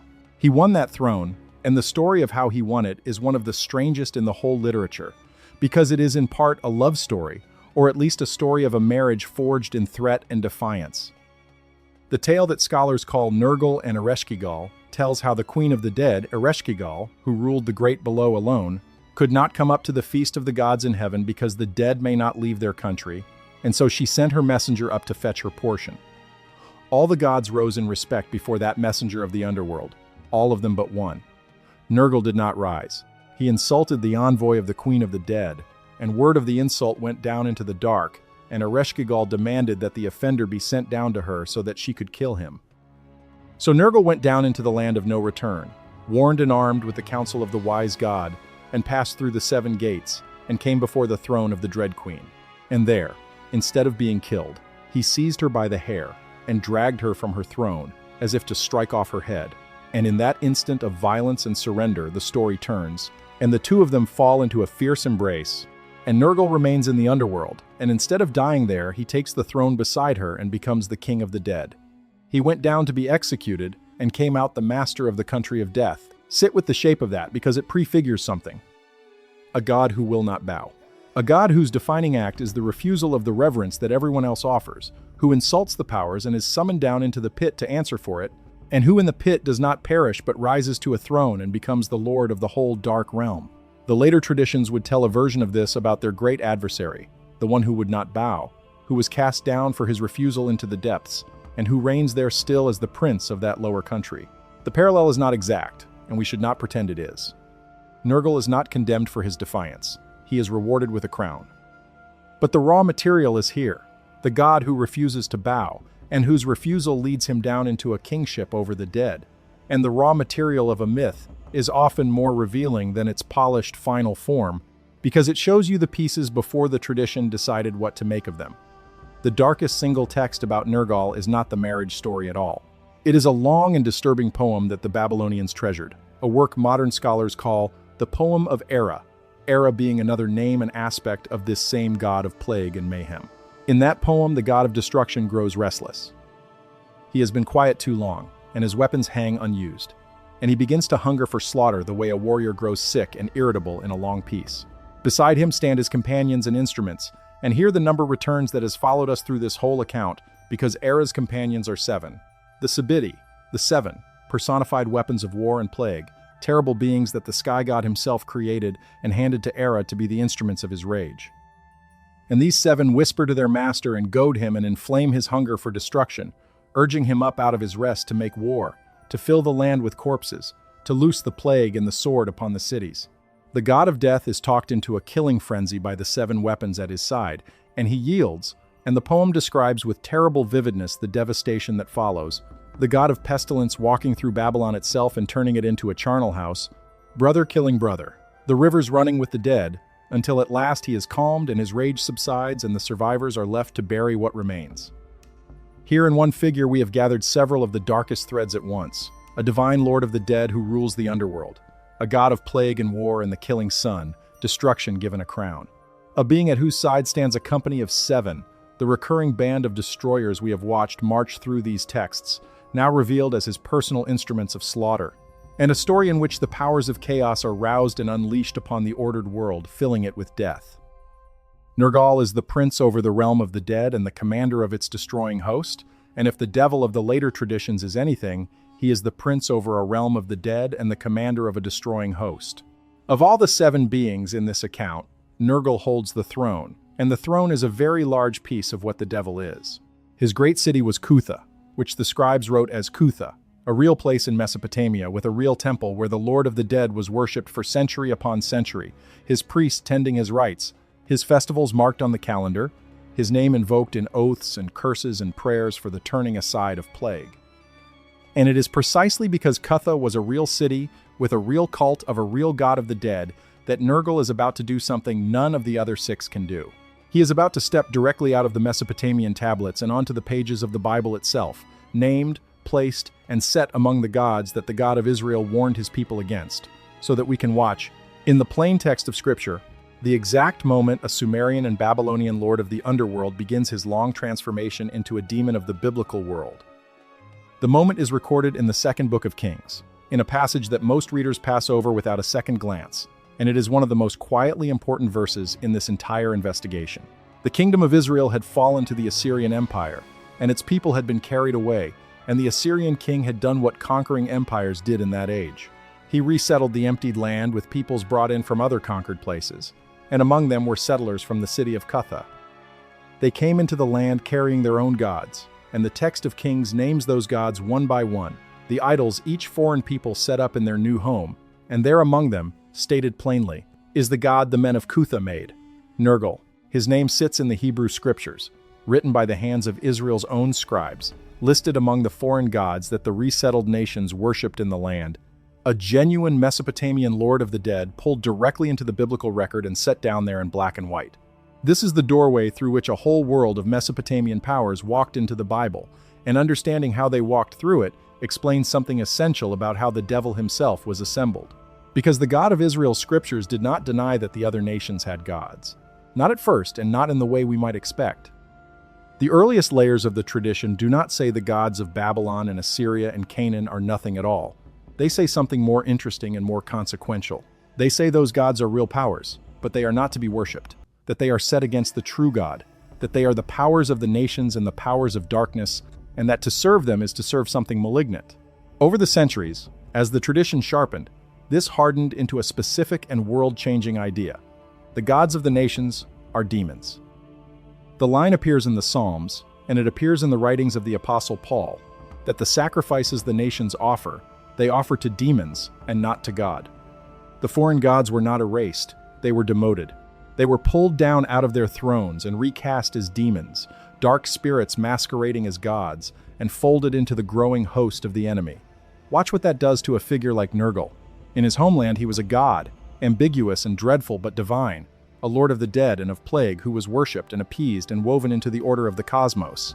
Carried into the biblical world, named among the idols of the nations, he is caught up in this great demotion. The lord of the underworld becomes, in the logic of the tradition that is absorbing him, one more dark power in the ranks of the adversary, a demon wearing the stolen dignity of a god, a servant of the great enemy who rules the dead. The devil of the later imagination did not spring from nothing. He was assembled, in part, from exactly these demoted gods, the dethroned lords of the surrounding nations, their powers and their thrones and their dark domains all gathered up and heaped onto the single figure of the adversary. When the medieval imagination pictured the devil enthroned in a burning underworld, ruling the dead, commanding a host of lesser demons, sending plague and war into the world of the living, it was picturing, without knowing it, the office of Nergal. The Lord of the Dead did not vanish when Babylon fell. He was conquered, renamed, demoted, and enlisted, and his throne became the devil's throne. The forbidden reading of Nergal fixes, as it always does, on the physical and the concrete, and here it fixes on the plague. The theorists who read these texts as records of real events point to the poem of Era and its terrible detailed account of pestilence sweeping through the cities, and they ask why a god of the dead should be so specifically and so consistently a god of disease. In their reading, the ancient descriptions of Nergal and Era loosing plague upon the land are memories of real catastrophes, and the 7 weapons at the god's side, the Sabidi who goad him and carry out his devastation, become, in the most extreme versions of this reading, not personifications of war at all, but instruments of a deliberate and directed destruction. Weapons in a literal sense, wielded by powers the survivors could only understand as gods. They find in the poem of Era the dim outline of a real depopulation, a real horror, remembered and retold as the rampage of a plague god and his 7 weapons. The grounded reading has no need of directed weapons, and it is, as usual, both simpler and more humanly true. Plague and war and the killing sun were the great destroyers of the ancient world, the forces that could turn a thriving city into a field of corpses in a single season. And they came without warning and without reason and without any defense that reliably worked. A people living under that constant threat did what human beings always do with a terror too large to face directly. They gave it a name and a face and a throne. They made it a god, because a god can at least be prayed to, appeased, bargained with, understood as part of an order, even if a terrible one. Nergal is the ancient world's attempt to make death and plague and war into something with a personality, something you could stand in a relationship with, because a personal enemy, however dreadful, is easier to live beside than a blind and meaningless void. The poem of Era in this reading is not the memory of a directed attack. It is one of the most honest things the ancient world ever wrote about the psychology of violence, about how destruction, once it stirs and is fed and flattered by the voices that urge it on, builds its own momentum and consumes far more than anyone intended before it finally, exhausted, subsides. That is not a garbled report of a weapon. That is a permanent truth about the human capacity for slaughter, dressed as a god and his 7 whispering blades. Either way, the piece Nergal gives us is the throne, and it is one of the largest pieces of all. Weigh him against our 5. Is he the adversary in rebellion against heaven, the one who will not bow? In part, and interestingly, his defining act in the marriage story is the refusal to rise, the refusal to give reverence, and that refusal sends him down into a kingship over the dead, which is a genuine shadow of the great adversary's story, even though Nergal is crowned for his defiance rather than condemned for it. Is he the tempter and lurker at the threshold? No, though in the poem of Era, he is the one who is tempted, roused, and goaded by the 7 at his side into destruction, which is the same drama viewed from the other end. Is he the prince and ruler of the realm of the dead, the lord of the underworld and its host? Yes, more fully and more literally than any other figure we will meet. And this is his great gift, the throne itself, the crowned lord of the dead who commands the demons of the pit. Is he the cosmic dragon slain by the divine warrior? No. And does he wear the devil's face, the horned and taloned shape? No. He is imagined as a warrior and a king, terrible but broadly in the shape of a mighty man, sometimes bearing a fearsome lion-headed weapon, not as the beast-faced figure the later world would paint. One of 5 held with total certainty, the throne, and a genuine second on the refusal to bow, and the devil we are assembling now has a kingdom and a crown to go with his fall and his rebellion and his whispering presence at the door. 4 of our 7 are behind us now, and look at what they have built between them. The fall, from the cradle demon cast down out of heaven. The rebellion, from the mountain monster crowned at the head of his army of stone. The whisper, from the croucher who waits at the threshold for the moment of weakness. The host and the kingdom, from the pitiless collectors and the enthroned lord of the dead who commands them. Piece by piece, the devil has been coming together out of the Mesopotamian dark, and only one great feature remains unaccounted for before we turn to the face. That feature is the dragon. The devil of the final book of the Bible is not only a fallen rebel and a tempter and a prince of the dead, he is named in so many words as a great dragon, the ancient serpent, the monster of the deep that the divine warrior must at last destroy. And the greatest dragon the ancient world ever imagined, the mother of all monsters, the vast coiled chaos of the salt sea whose defeat brought the ordered world into being, was waiting in the oldest creation story of Babylon long before the seer of the apocalypse ever took up his pen. Her name was Tiamat. Before there was a sky and before there was an earth, before there were names for things or gods to bear them, there was only water, and the water was alive. This is how the great creation epic of Babylon begins. The poem the ancients called by its opening words, "When on high," and which we know as the Enuma Elish. In the beginning, it says, there were 2 waters mingled together as one. There was Apsu, the fresh water, the sweet water of the springs and the rivers running beneath the ground, and there was Tiamat, the salt water, the vast bitter sea, and their waters flowed together and were not yet divided, and out of that commingling of the 2 primeval waters the first gods were born. Tiamat was the mother of everything. The salt sea was the womb of the world, and every god who would ever exist came out of her. And this is the first thing you must understand about her, because it is what makes her story so much darker and stranger than a simple tale of a hero and a monster. The dragon at the end of this story is not an invader from outside. She is the mother. She is where they all came from, and they are going to have to kill her to make the world. The young gods, once born, were restless and loud. They stirred up the still waters. They danced and clamored and gave their ancient parents no peace, and Apsu, the father, the fresh water, grew to hate the children who had come out of him and could not let him rest. So Apsu made a plan. He would destroy them. He would wipe out the young gods and return the world to the silent, undivided peace of the beginning. But the plan was overheard. The clever god Ea, whom the Sumerians had called Enki, the god of wisdom and of the sweet water, learned what his forefather intended, and he moved first. By his craft and his spells, he put Apsu into a deep sleep, and he killed him. And he built his own dwelling upon the body of the slain fresh water, and there, in that dwelling raised over a murdered god, E's son was born, the young god who would become the hero of the whole epic, Marduk. So the first killing is already done before the great one begins. The father of the waters lies dead, and his death is about to wake something far worse than he ever was. Because Tiamat had been passive while her husband was murdered, she had not risen to avenge him at first. But the other gods, and some of her own children, could not leave her grief alone. and they goaded her and shamed her and stirred her up, asking how she could rest quiet while the one who begot the gods lay slain. And at last the great mother of the sea rose in her wrath, and when she rose the whole created order trembled, because there is nothing in existence older or vaster than she is. She resolved to destroy the young gods utterly, to unmake what had been made, to drown the beginnings of order back into the formless chaos of the deep from which it had briefly climbed. And to do it, she brought forth an army, and here the poem gives us one of the most vivid catalogs of monsters in all of ancient literature. Out of herself, Tiamat spawned 11 kinds of monster to be her host, and she filled them not with blood but with venom, so that a mere glimpse of them would overwhelm a god with terror. She made serpents with fangs merciless and sharp. She made the great dragon, the Mushhusu, and the horned serpent, and a fierce lion, and a raging hound, and a scorpion man whose sting was death, and a bull man, and a storm demon, and a fish man, and beings whose very names the scribes seemed to reach for and only half grasp. Monstrous composites of the animals the ancient world most feared, each one a walking nightmare, and she raised up 11 such kinds and set them as her battle line.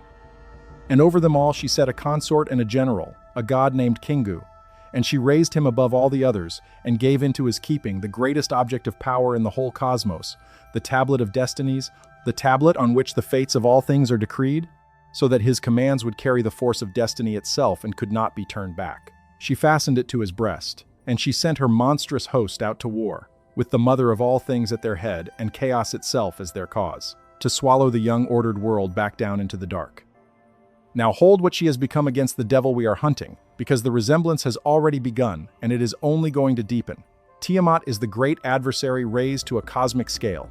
She is chaos itself in rebellion against the new order of the gods, exactly as Asag was.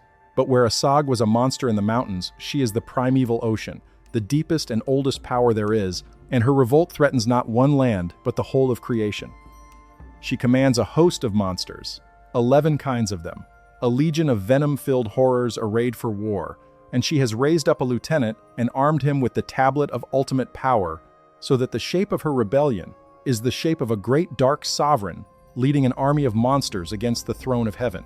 The final book of the Bible would picture the devil in almost exactly this posture, a great dragon whose tail sweeps a third of the stars from the sky, arrayed for war against heaven with his own host of dark angels behind him. And here, more than 1,000 years earlier, is the mother of the sea, the great dragon of chaos, leading her 11 kinds of monster and her tablet-bearing champion in revolt against the young gods, and the gods, when they see her coming, are afraid. They are more than afraid. They are paralyzed. This is the detail that the poem dwells on, and it is essential, because it tells you the scale of what is rising. The great gods, faced with Tiamat in her wrath, cannot stand against her. One after another, the mightiest of them is sent out or volunteers to face her. And one after another, they fail, they falter, they come back in terror, they will not go. The god of wisdom who killed Apsu will not face Tiamat. The others will not face her. She is too old, too vast, too terrible, the mother-turned-destroyer, and the assembly of the gods sits in despair, because it seems that nothing that has been born can stand against the one who bore them all. There is a throne empty at the top of the world, waiting for whoever can do the impossible, and only one of them, the youngest and the strongest, the son of the god of wisdom, will finally rise and say that he will go, on one condition, and the condition will change the order of heaven forever. The one who rose was Marduk, the young storm god, the son of Ea, and his condition was as bold as the danger was great. He would go out and face the mother of chaos, he said, but only if the assembly of the gods made him their king. If he was to save them, then his word must become supreme, his decree must fix the fates, and no god above or below him could overturn what he commanded. Cornered by their terror, the gods agreed. They tested his new power by having him speak a garment into destruction and then back into being. And when it worked, they hailed him as king, and they gave him the scepter and the throne and the weapon, and Marduk armed himself for the battle that would remake the world. The arming of Marduk is a passage the Babylonians clearly loved, and it is worth slowing down for because it shows you what the ancient mind believed it took to defeat absolute chaos. He made a bow and fitted the string. He took up a mace. He set lightning before him and filled his body with a leaping flame. He made a net to enfold the mother of the sea and stationed the 4 winds at the corners of it so that none of her could escape, the north wind and the south wind and the east wind and the west wind, the gift of his grandfather, the sky god, and he made a further 7 winds besides, the whirlwind and the cyclone and the wind that has no equal, and he raised the storm that was his to command, and he mounted a chariot of tempest, drawn by 4 fierce creatures with poison in their teeth. And he took a plant, an herb against venom, and held it in his mouth, so that the poison of Tiamat's monsters could not overcome him. Wrapped in flame, crowned with terror, armed with the storm and the flood and the 4 winds and the net, he rode out alone to meet the oldest thing in existence. They faced each other, the youngest god and the primeval mother, and before the blow there were words. Marduk challenged her and taunted her and accused her, and Tiamat raged and cast her spell, and the 2 of them closed. She opened her vast mouth to swallow him, and this was the moment he had prepared for. Before she could close her jaws upon him, Marduk drove the evil wind, the storm he had raised, straight into her open mouth, and the wind rushed into her and filled her, and she could not shut her jaws again. Her belly swelled with the raging wind he had forced into her, and while she was distended and unable to close, he loosed his arrow. It flew into her open mouth and down and split her belly, and it pierced through and cut her heart, and the mother of the sea, the great dragon of chaos, the oldest power in the cosmos, was dead. Her monstrous host, seeing their champion fallen, tried to flee, but Marduk had spread his net, and none escaped. He captured the 11 kinds of monster and bound them. He seized Kingu, the consort she had raised up and armed, and stripped from his breast the tablet of destinies that did not rightly belong to him, and fastened it to his own, so that the ultimate power passed to the new king. The Chaos army was broken and bound, and the body of Tiamat lay dead across the deep. What Marduk did next is the reason the whole poem exists, because he did not simply kill the dragon. He made the world out of her. He stood over the vast corpse of the mother of the sea, and he split her, the poem says, like a shellfish into 2 parts. One half of her he raised up and stretched out as the sky, and he set it in place and posted a guard and commanded the waters above not to escape, so that the upper half of the dragon's body became the heavens holding back the waters of the deep. The other half he laid down as the earth beneath. From her eyes he opened the sources of the 2 great rivers, the Tigris and the Euphrates, so that they poured out of the face of the slain dragon to water the land. He set the stars in their courses and fixed the year and then the months and the days. He built the heavens and the earth and everything between them out of the divided body of the chaos he had conquered, so that the entire ordered world, the world the Babylonians walked in and looked up at, was quite literally the carcass of a defeated dragon, arranged and held in place by the will of the god who slew her. And then, so that the gods would not have to labor, Marduk had the ringleader of the rebellion, Kingu, put to death. And from the blood of Kingu, the god of wisdom fashioned humankind, the human race made from the blood of a slain rebel god, to bear the toil of the world and serve the gods forever. The gods in gratitude built Marduk a city and a temple, Babylon and its great sanctuary, and they proclaimed his 50 names. And this poem, this story of the storm god who killed the dragon of the sea and built the world from her body, was recited aloud every year at the Babylonian New Year, when the king humbled himself before the god and the victory over chaos was renewed for another year, so that the ordered world would not slide back into the deep. Stand back now and look at what this story is, because it is one of the most important stories in the religious history of the human race, and its shadow falls across everything that came after it in that part of the world. It is the combat myth in its fullest and most magnificent form, the pattern we first glimpsed in the mountains with Asag, now grown to the scale of the entire cosmos. A monster of chaos, ancient and vast, rises to unmake the ordered world. The gods cannot stand against it. A single divine warrior, young and mighty, armed with the storm and the wind and the flood, rides out alone, meets the chaos monster in single combat, and destroys it. And from the victory, the ordered world is made or remade, and the warrior is enthroned as king over all. The divine warrior against the chaos dragon. Order wrested out of chaos by the defeat of a monster of the deep. That is the pattern, and once it was set in the imagination of the ancient Near East, it did not stay in Babylon. It traveled. It traveled north and west into the land of Canaan, where the storm god Baal fought and defeated the god of the sea, and the twisting serpent of the deep in stories the people of Ugarit wrote down on their own clay. And it traveled into the tradition that would matter most for our search, the tradition of Israel, and there, transformed and half-hidden and argued with, the dragon of the deep and the warrior who slays her would surface again and again, until at the very end of the Bible she would rise one last time and be given, at last, the name we have been chasing from the beginning. The people of Israel did not simply borrow the dragon of the deep. They wrestled with her, and the record of that wrestling is written all through their scriptures for anyone with the eyes to see it. Open the very first page of the Bible, the opening of Genesis, and read it slowly. In the beginning, it says, "The earth was formless and void, and darkness lay over the face of the deep, and the Spirit of God moved over the face of the waters." The deep. That word in the Hebrew is tehom, the primeval water that lies there at the very start of creation, dark and formless, waiting to be ordered. And the scholars noticed long ago that tehom, the deep of Genesis, is a linguistic cousin of Tiamat, the salt sea of Babylon, the two words reaching back to the same ancient root for the primal chaos ocean. The deep over which the Spirit of God hovers on the first page of the Bible carries, buried in its very name, the memory of the great dragon of the Babylonian sea. But look at what the writer of Genesis does with her, because it is one of the boldest and most deliberate acts in the whole history of religious writing. In Babylon, the primeval sea is a living monster, a goddess who must be fought and killed and split in two before the world can be made. In Genesis, there is no fight. There is no battle, no net, no arrow, no dragon rising in wrath. There is only God, speaking, and the formless deep simply obeys. God says, "Let there be light," and there is light. God separates the waters above from the waters below with a word, doing peacefully, and by pure command, the very thing Marduk did, by splitting a dragon's corpse in two. The chaos of the deep is not a rival power to be defeated in Genesis. It is inert, passive, nothing, mere raw material that the one true God orders effortlessly by speaking. The scholars read this as a deliberate argument, a quiet and devastating polemic against the Babylonian story. The people of Israel knew the Enuma Elish. They had lived in Babylon in exile and heard its dragon slaying recited at the new year, and their answer, folded into the first chapter of their own scripture, was to take the great and terrible mother of chaos and reduce her to a puddle that God tidies up with a sentence. There is no dragon here worth God's trouble. That is the argument of Genesis, and it is an argument, which means the dragon it is arguing against was very much alive in the minds of the people who made it. And she does not stay suppressed.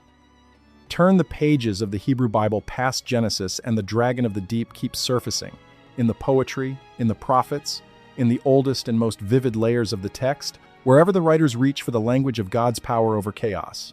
In the Psalms, the poet praises God who divided the sea by his strength and broke the heads of the dragons in the waters, who crushed the heads of the great sea monster called Leviathan. In the book of Isaiah, God's mighty arm in ancient days is the arm that cut the great sea monster Rahab to pieces and pierced the dragon. And Isaiah looks forward as well as back, promising that in the last day the Lord with his hard and great and strong sword will punish Leviathan the fleeing serpent, Leviathan the twisting serpent, and will slay the dragon that is in the sea. In the book of Job, God's mastery is shown in his stilling of the sea and his striking down of the fleeing serpent, and a whole long and astonishing passage is given over to Leviathan, the unconquerable monster of the deep whom no man can face and only God can master. Over and over, the Hebrew scriptures return to the same ancient image, the divine warrior and the chaos dragon of the sea, the serpent of the deep whom God alone can defeat, and every time they do it, they are drawing water from the same well that Babylon drew from, the well that goes down to Tiamat. And now, having followed the dragon down all these centuries and all these pages, we come to the moment the whole trail has been leading toward, the moment where the chaos dragon of the ancient deep and the devil we set out to find are finally, explicitly, in the plain text of Scripture, revealed to be one and the same. Turn to the last book of the Bible, the Revelation of John, to its 12th chapter, and there in the sky appears a great sign, a great red dragon with 7 heads and 10 horns, a dragon whose tail sweeps a third of the stars of heaven down to the earth, a dragon arrayed for war against heaven and cast down defeated.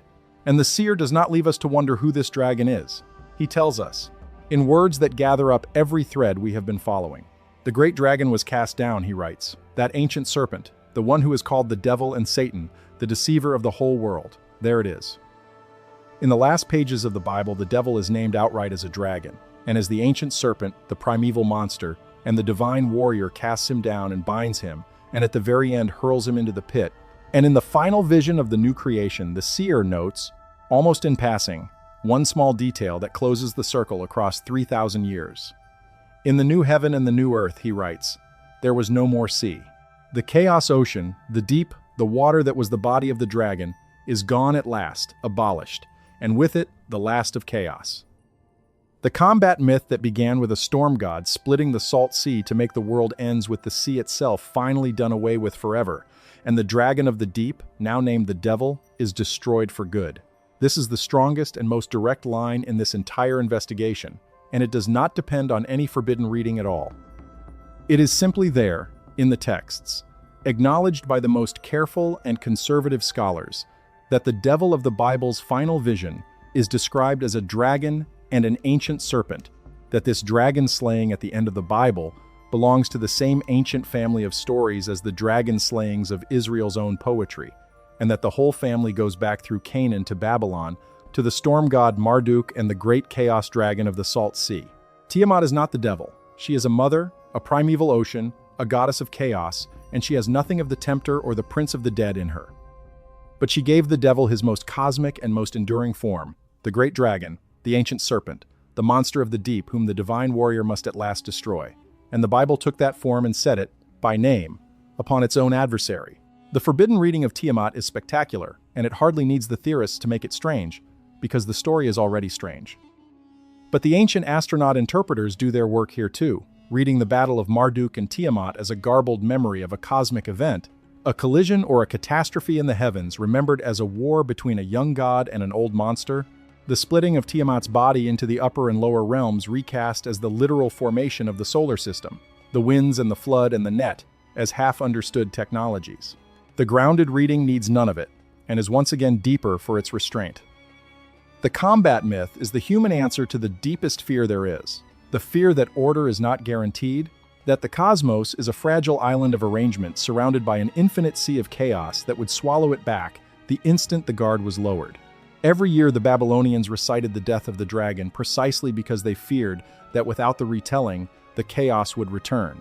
The dragon is the permanent human intuition that something vast and formless and hostile presses in on all sides of the little lit world we have made, and that only a great power, only a god, holds it back. And when the biblical writers took that dragon and named it the devil, they were saying something profound about the nature of evil, that it is not merely a tempter at the door or a lord of the dead, but a cosmic force of unmaking, the enemy of order and creation itself, the deep that would drown the light. Weigh her against our five, and her role is clear. Adversary and rebellion against the divine order, at the head of a host of monsters? Yes, on the grandest possible scale, the mother of chaos leading her 11 kinds of monster against the young gods, the very posture the devil takes in Revelation with his own host behind him. Tempter at the threshold? No, there is nothing of the whisper in her. Prince and ruler of the dead? No, her realm is the primeval sea, not the underworld. The cosmic dragon slain by the divine warrior? The ancient serpent? Yes, more than any other figure in all of these seven, she is the source of that image, and the Bible names its devil with her very titles, the dragon and the ancient serpent. And the face, the horned and taloned humanoid shape? No. She is a dragon and a sea, not the beast-faced man of the paintings. One of five held with total certainty, and it is the great cosmic one, the dragon, joined now to the fall and the rebellion and the whisper and the throne. And so we arrive at the last of our seven with only one feature still unaccounted for, and it is, in a way, the strangest gap of all. We have found the fall and the rebellion and the whisper and the throne and the dragon. We have found nearly every function of the devil, every role he plays, every piece of what he does and what he is. What we have not found, in any of the six beings so far, is what he looks like. Not one of them wears the actual face, the specific and unmistakable image that 4,000 years later still leaps into the mind of anyone told to picture the devil. The horns, the animal snarl, the wings, the taloned feet, the upright beast that is not a man. That face belongs to none of the six. It belongs to the seventh, and we have already met him, standing guard over the cradle, driving the child stealer back down into the dark. The face of the devil, it turns out, was never the face of the enemy at all. It was the face of the protector. We met him at the very beginning, standing over the cradle, driving the child stealer back down into the dark. Now we come back to him and look at him straight, and what we are going to find is that we have been looking at him our whole lives without knowing his name. Of all the beings the ancient world of Mesopotamia carved and cast and pressed into clay, one image is more consistent, more detailed, and more instantly recognizable than any other, and it is his. He was a demon, one of the fiercest they knew, a king over the spirits of the wind, and yet the people who feared him most also wore his face at their throats and hung his head in their doorways to keep worse things away. His name was Pazuzu, and to describe him is to describe, feature by feature, the devil you already carry in your head. Look at what the Assyrian and Babylonian craftsmen made of him, on the bronze statuettes and the amulet heads that survive by the hundreds. He stands upright on two legs, in the posture of a man, and that is the first and most important thing, because he is not a beast on all fours and he is not a serpent in the grass. He stands like a man, and yet everything about him refuses to be a man. His face is the snarling muzzle of an animal, part dog and part lion. The lips drawn back from bared teeth, the brow ridged and furrowed into a permanent scowl, the eyes bulging and set deep beneath heavy, horned, or ridged brows. Two great pairs of wings rise from his back and half open, 4 wings of a bird of prey, feathered and spread. His body is scaled like a reptile. His arms end in clawed hands, and one of them, almost always, is raised, the right hand lifted upward and the left hand lowered, in a gesture that the ancients understood as a sign of his power and his readiness to strike. His feet are not feet at all, but the taloned claws of an eagle, gripping talons made for seizing. A scorpion's tail curls up behind him, barbed and ready. And in the fullest images, between his legs, there coils a serpent, his very sex ending in a serpent's head. Now read that description back to yourself and be honest about what you just pictured. A being that stands upright like a man but is not a man. A snarling animal face. Horns or the ridged suggestion of them above the eyes. Wings, great feathered wings that belong to no man. A scaled and scowling body. Clawed hands, one raised. Taloned feet, the claws of a bird of prey where the feet should be. A barbed tail. And a serpent at the center of him. That is not a description of an obscure Assyrian wind demon. That is a description of the devil. It is the devil of the medieval cathedral carvings, the devil of the church wall paintings, the devil of the woodcuts and the tarot cards, and the heavy metal album covers and the horror films, the horned and winged and taloned beast man with the tail and the serpent, standing upright, one hand raised, snarling. The single most recognizable image of evil in the entire Western world, the face that every child in 100 cultures reaches for the instant you say the word devil, was carved and cast and worn as jewelry in the cities of Mesopotamia more than 2,500 years ago, and it belonged to Pazuzu. And here is the twist that we planted at the very beginning and can finally harvest, the thing that makes Pazuzu not only the most familiar of our 7, but the strangest. This face, this snarling, horned, winged, taloned figure that became the face of the devil, was in its own world a protector. Pazuzu was fierce, yes, a demon of the wind that brought drought and famine and fever, king over the lesser spirits of the air, a dangerous being in his own right. But precisely because he was so fierce, the people of Mesopotamia turned him to their own defense, and they set him to guard the very things they loved most. They reasoned, in the hard logic of a world full of predators, that the way to drive off a monster was to post a fiercer monster at the door. And the monster they trusted above all others to stand that watch was Pazuzu. His head, cast alone in bronze with a loop at the back, was hung in doorways and windows, facing outward, to turn away the evil that tried to enter. His full figure was worn as an amulet by those most in need of protection, and most tellingly of all, his image was carved onto the very plaques and charms meant to guard pregnant women and newborn children against the oldest terror of all, against Lamashtu, the child stealer with whom this whole journey began. Remember the great bronze plaque we spoke of at the start, the crowded scene of the underworld with Lamashtu at its center being driven back down into the dark.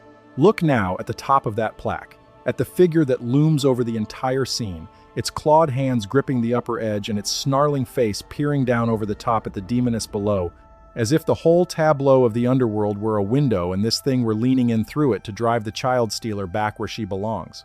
That looming guardian, that thing whose face crowns the plaque and whose presence sends Lamashtu fleeing, is Pazuzu. The face at the top of the nightmare, the one thing in the whole terrible scene that is on the mother's side, is the face we would one day give to the devil himself. The people of Sumer and Babylon and Assyria lived comfortably with that paradox, in a way we have almost entirely lost. They did not divide the world into the beautiful and the hideous, the good-looking angel and the ugly demon. They knew that the thing that protects you and the thing that threatens you might wear the same horns, the same wings, the same claws, and that the difference between a guardian and an enemy was not in the face, but in which way the face was turned. Pazuzu, snarling outward from your doorway, was your defender. That same snarl was the last thing his enemies saw. The horns and the talons were not a mark of evil. They were a mark of power, and power could be pointed either way.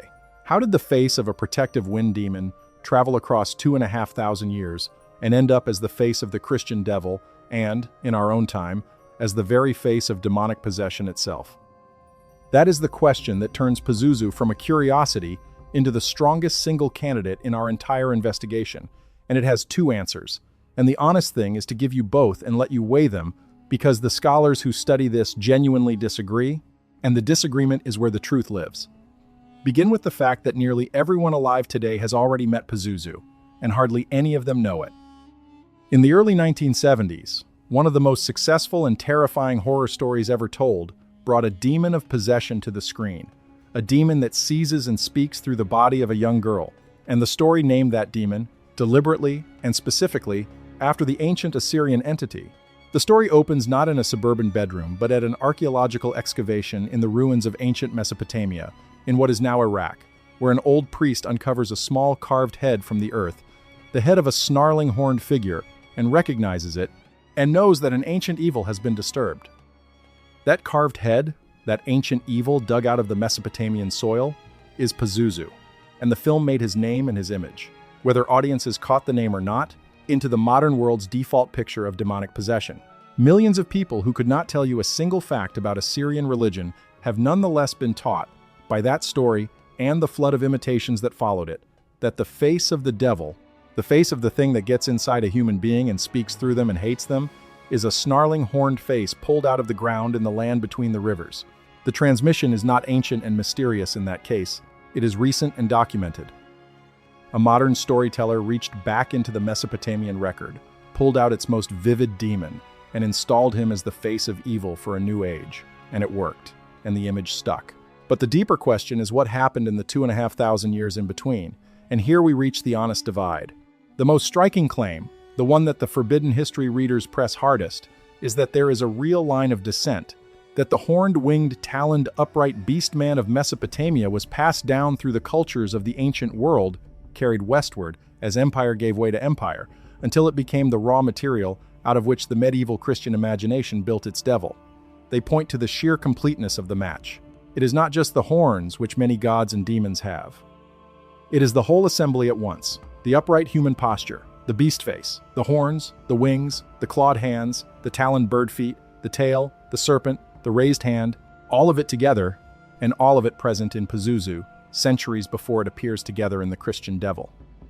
They argue that a combination this specific and this complete does not arise twice by accident, that the image had to travel, carried on amulets and in memories and in the deep continuity of a region that was conquered and reconquered but never fully forgot its old gods and demons, until it surfaced again in the art of a new religion that needed a face for its enemy and found one waiting, ready-made, in the visual memory of the ancient Near East.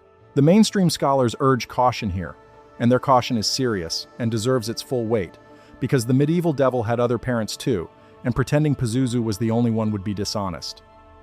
The horns and the goat legs of the classic devil owe a great deal to the Greek god Pan and to the satyrs, the wild half-animal spirits of the woods and the mountains, creatures of lust and panic that the early church deliberately demonized, turning the horned nature god of the pagans into the horned face of hell.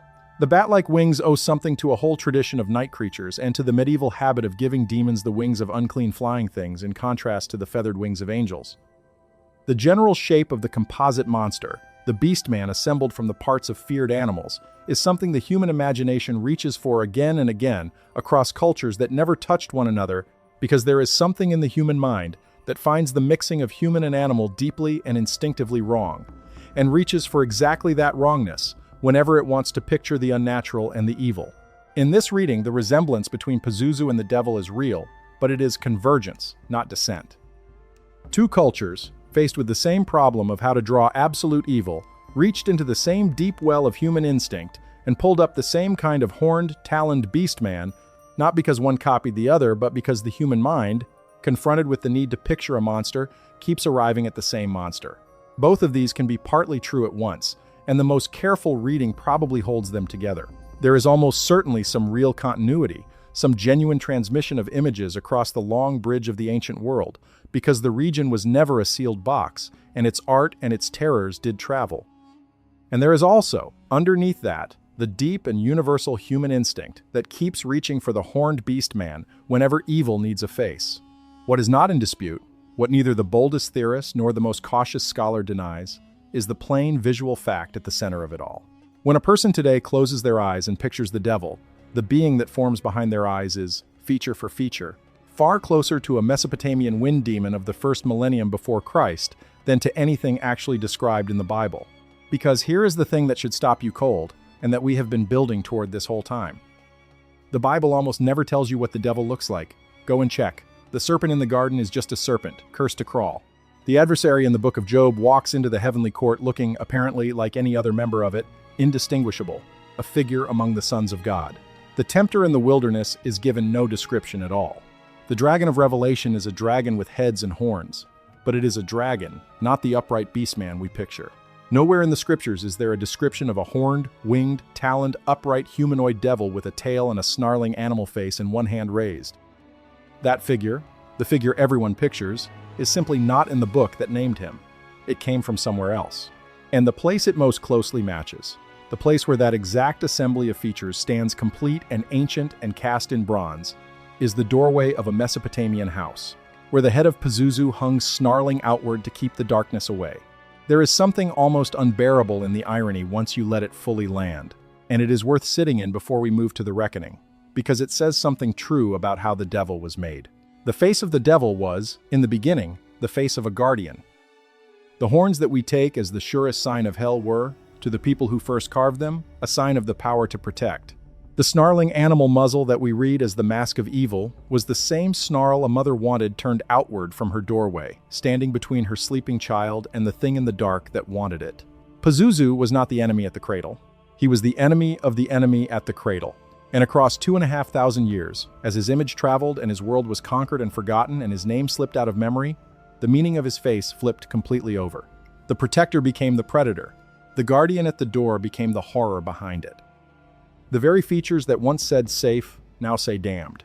That inversion is not an accident, and it is not unique to Pazuzu. And once you see the pattern, you understand something essential about the whole figure we have been assembling. This is exactly what happened to Nergal, the Lord of the Dead, who was a worshipped god in his own land and became a demon in the ranks of the adversary, once the tradition that absorbed him had decided that the gods of the nations were devils. It is what happened, in a smaller way, to nearly everything in this account. The devil was not invented out of nothing by the writers of Scripture. He was assembled, over long centuries, out of the dethroned and the demonized and the inherited, out of the gods and guardians and monsters of older worlds, each one conquered and stripped of its old meaning and folded into the growing shape of the single great enemy. The child stealer gave her fall. The mountain monster gave his rebellion. The croucher gave his patient waiting at the door. The pitiless collectors and the enthroned Lord of the Dead gave the kingdom and its host. The mother of the sea gave the dragon. And the guardian of the doorway, the fierce protector with the snarling face, gave, of all things, his very likeness, so that the being everyone pictures when they picture pure evil is wearing, without knowing it, the borrowed face of something that once stood guard over the innocent. So where does Pazuzu land when we weigh him against our five? And why does he matter so much despite scoring in a narrow sense on so few of them? Adversary in rebellion against heaven, crowned enemy at the head of a host?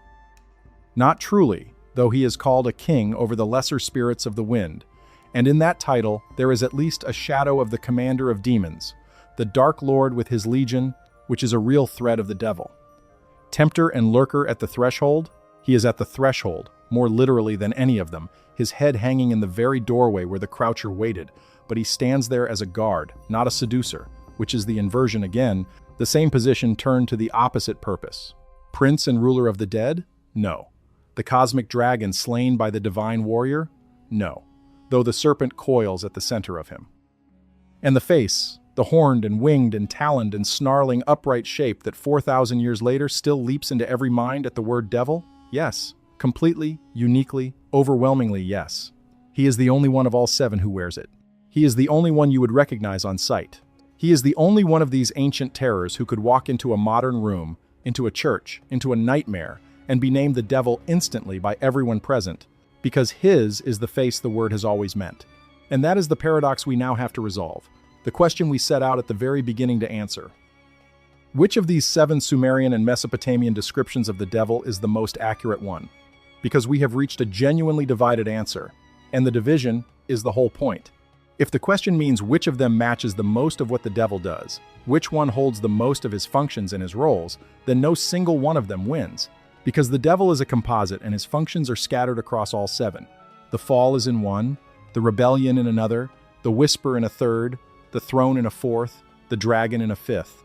On pure function, the honest answer is that the devil is all of them stacked together, and no one tile of the mosaic is the whole picture. But if the question means something simpler and more human, If it means which of these 7 is the one you would actually know, the one that is the devil to look at, the one whose description is not a role he plays, but the very being we still see when we shut our eyes, then the division collapses, and there is one clear answer, and it has been standing over the cradle since the first minute of this account, snarling outward, keeping the dark away. The most accurate description of the devil that the ancient world of Mesopotamia ever produced is Pazuzu. Not because he is the most evil of the 7, he may be the least evil of them, but because he is the one we are still describing, without knowing his name, every single time we try to draw the enemy. Before we set the 7 in their final order, honesty demands a word about the ones that are not among them, because Mesopotamia teemed with dark powers, and any list of 7 is a choice, and the beings left off the list have their own claims worth hearing. Meeting them briefly does more than round out the picture. Each of them reinforces, from a new angle, the very patterns we have been tracing, and 1 or 2 of them carry threads that reach, once again, straight into the Bible. Consider first Humbaba, the guardian of the great cedar forest, whom the hero Gilgamesh and his wild companion set out to kill in the most famous epic the ancient world produced. Humbaba was a monster appointed by the gods to guard the sacred forest, and his description is unforgettable. His face, the texts say, was a mass of coiled and looping folds, drawn in the art as a single continuous winding line like the coils of an animal's guts laid open, a face so wrong that to look on it was to be unmanned by terror. His voice was the flood, his breath was death, and he was armored in 7 terrors, 7 radiant auras of dread that he could put on and take off like garments, each one a wave of paralyzing fear, so that to reach him, the heroes had to strip away his 7 splendors, one by one. There is the sacred number again, 7, wrapped around a monster like armor. Humbaba was killed, and his coiled and looping face became, ever afterward, a protective image. Molded onto clay plaques and hung up to frighten away evil, the guardian monster's face turned outward exactly as Pazuzu's was. He does not make our 7 because he is a guardian and a boss to be beaten, rather than a true ancestor of the devil, but his coiled face and his 7 terrors and his afterlife as a protective charm make him a near cousin of the guardian we crowned, and a reminder that the horned or looping monster mask, turned outward to protect, was a whole tradition and not a single figure. Consider next Anzu, sometimes called the Great Storm Bird, a vast creature, part lion and part eagle, who committed the one crime that the Mesopotamian cosmos could least forgive. He stole the Tablet of Destinies, the very object of ultimate authority that we watch Tiamat hang upon the breast of her champion. Anzu snatched it from the highest god while that god was bathing, and with it he seized control of the decrees of fate itself, throwing the whole ordered cosmos into crisis until the young warrior god, the same divine champion who slew the mountain monster, hunted the thief down and killed him, and returned the tablet to its rightful keeper.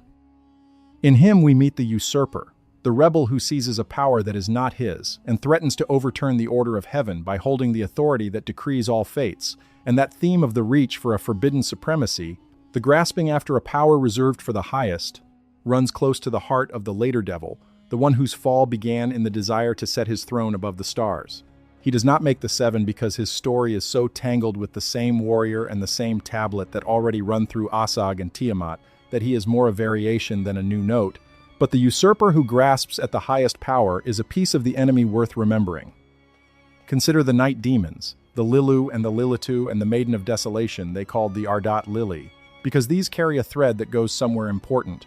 The Ardat Lili was imagined as the restless and hungry spirit of a young woman who had died before her time, unmarried, unfulfilled, denied the husband and the children and the household that her life was supposed to hold, and who roamed the night in bitterness seeking the men and the intimacy and the family she had been cheated of, pressing on the sleeping, haunting the desolate places, a spirit of frustrated desire turned predatory. Her male counterpart did the same to sleeping women. These are the distant ancestors of a figure that would haunt the Western imagination for millennia. The demon that comes in the night to a sleeper and seduces, the succubus and the incubus of medieval nightmare, and above all they are the ancestors of Lilith, the night creature who would grow in later Jewish legend into the first and rebellious woman turned demon of the dark. And here, as with the Lord of the Dead, the Bible itself keeps a trace. In the book of Isaiah, in a vision of a land laid utterly waste and given over to wild beasts and desert spirits, the night creature herself is named, settling down among the ruins to find her rest, and the name reaches back through the centuries to the night demons of Mesopotamia.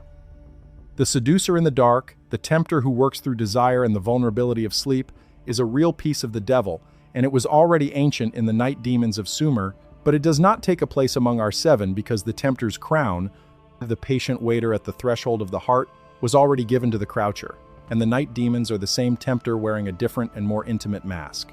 Consider Namtar, whose name means something like fate or destiny in its most fatal sense, the plague demon who served as the vizier and the messenger of the Queen of the Dead.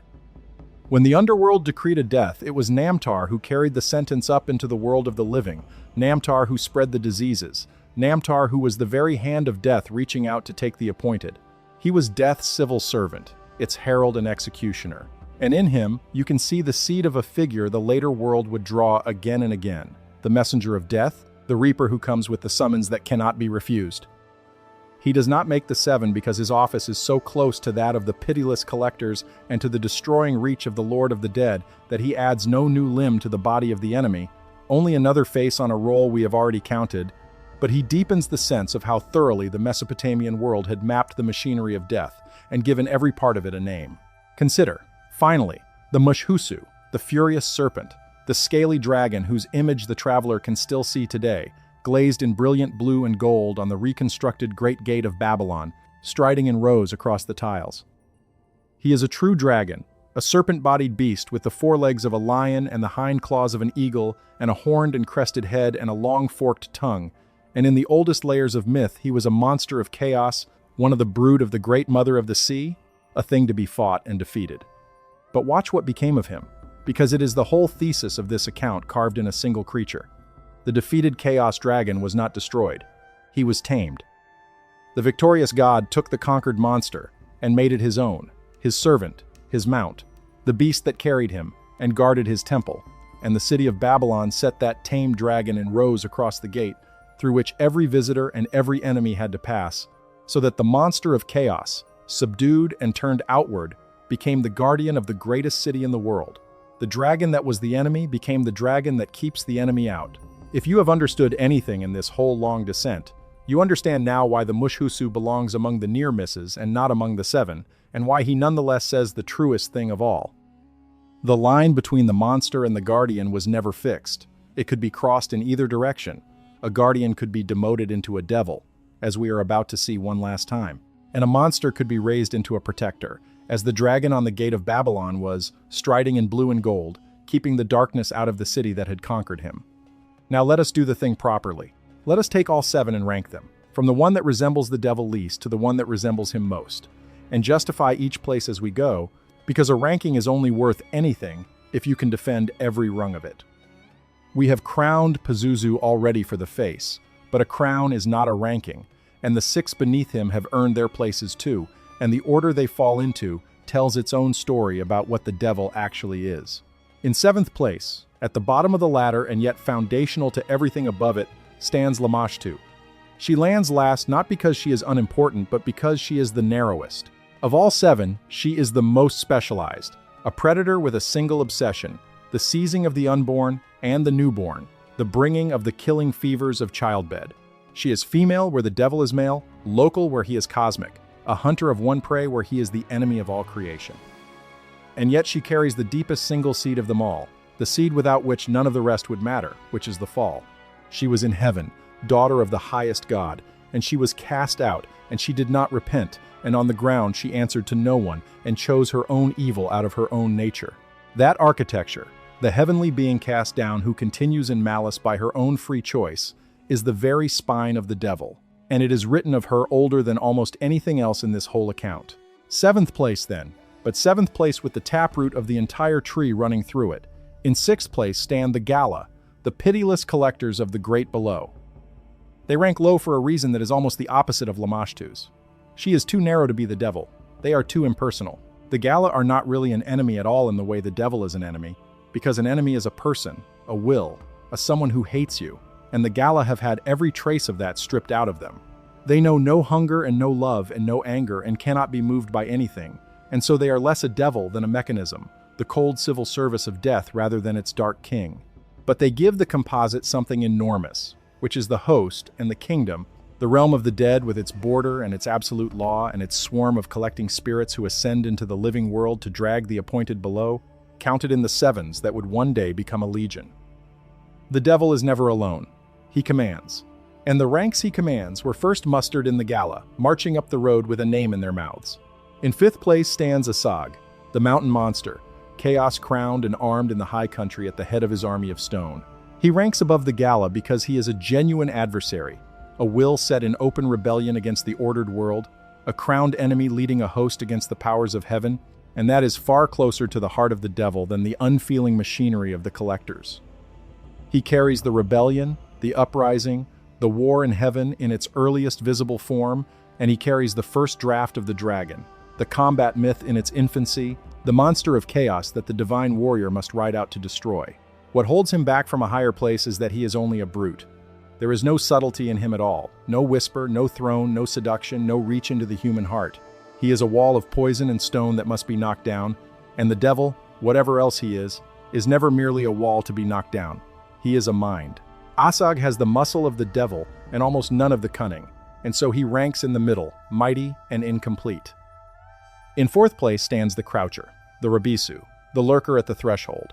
And here the ranking begins to climb toward the true center of the thing, because with the Croucher we leave brute force behind and arrive at cunning, at patience, at the intelligence that understands weakness and waits for it. He ranks this high because he holds what the three below him could not: the whisper, the tempter's whole method, the presence at the door of the heart that does not force but waits, that lets you carry yourself to the edge of your own fall, and is simply, quietly, already there. And he holds the single most startling textual thread in the entire investigation, because when the oldest murder story in the Bible needed an image for sin itself, it reached for his exact posture, the beast crouched at the door whose desire is for you, and whom you must master or be mastered by. What keeps him from rising higher is that he is only the method and not the whole being. He is a behavior without a body, a way of working without a kingdom or a face, a verb rather than a person, but it is the devil's own verb. And to hold it lifts him above the monster and the collectors and the child stealer, into the upper half of the ladder, 3 places from the top and climbing.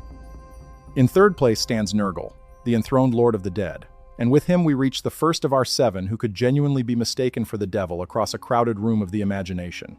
He ranks this high because he holds the throne, the single largest office of the devil, the crowned prince over a realm of the dead who commands the demons of that realm and sends them up into the world of the living. He is the lord of plague and war and the killing sun, destruction given a crown, and at his side march the 7, the recurring band of destroyers, now revealed as his personal instruments of slaughter. He is the god who would not bow, whose defiance carried him down into a kingship over the dark, which is a real shadow of the great adversary's own story. And he is the one figure in all of these 7 whom the Bible itself names, set among the gods of the nations, caught in the great demotion by which the lords of the surrounding peoples were pulled from their thrones and recast as demons in the ranks of the enemy. In Nergal, you can actually watch a Mesopotamian god begin to become a devil in the plain text of Scripture, and that makes him more than a parallel. It makes him a genuine tributary, a stream that flows directly into the river. What holds him back from the very top is that he wears no serpent and no dragon, and above all, no face we would know, and that his evil, terrible as it is, was to his own people a divinity to be worshipped, rather than an enemy to be cast out.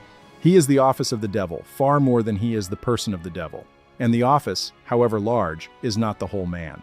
In second place stands Tiamat, the great dragon of the primeval sea, the mother of monsters, chaos itself risen to unmake the world. She ranks this high, higher than the throne, because she holds the single most direct and undeniable link to the devil of the Bible that exists anywhere in this whole account, and it requires no forbidden reading and no leap of faith to see it. The last book of the Bible names its devil, in so many words, the great dragon and the ancient serpent, and it slays him with the same divine warrior's sword that runs all through the poetry of Israel, the sword that broke the heads of the sea monster and pierced the fleeing serpent and will one day slay the dragon that is in the sea, and that whole lineage of the god who kills the chaos dragon and builds or saves the world by the killing runs back, through Canaan, to Babylon, to the storm god splitting the salt sea to make the heavens and the earth. Tiamat gave the devil his most cosmic and most enduring form, the dragon and the ancient serpent, and the Bible took that form and set it, by its own hand and its own words, upon its own adversary. She ranks below only Pazuzu, and the reason she ranks below him is the same reason he ranks above everyone. For all that the Bible calls the devil a dragon, no human being closes their eyes at the word devil and sees a dragon. They see a man that is not a man, horned and winged and taloned, and that is not Tiamat. It is her guardian's enemy, the thing at the top of the plaque. And so, in first place, crowned not for his evil but for his face, stands Pazuzu. And by now the reasons need no repeating, only gathering. He is the only one of all 7 you would know on sight. He is the only one whose description is not a role the devil plays, but the very being we still see when we try to picture the enemy. The upright beast man with the snarling animal face and the horns and the 4 wings, and the clawed hands and the taloned feet, and the barbed tail, and the serpent, one hand raised, exactly the devil of every cathedral and every woodcut and every nightmare and every screen. He is the answer to the question we actually asked, because when we ask which ancient description is most accurate to the devil, we do not really mean which one shares the most functions on a scholar's checklist.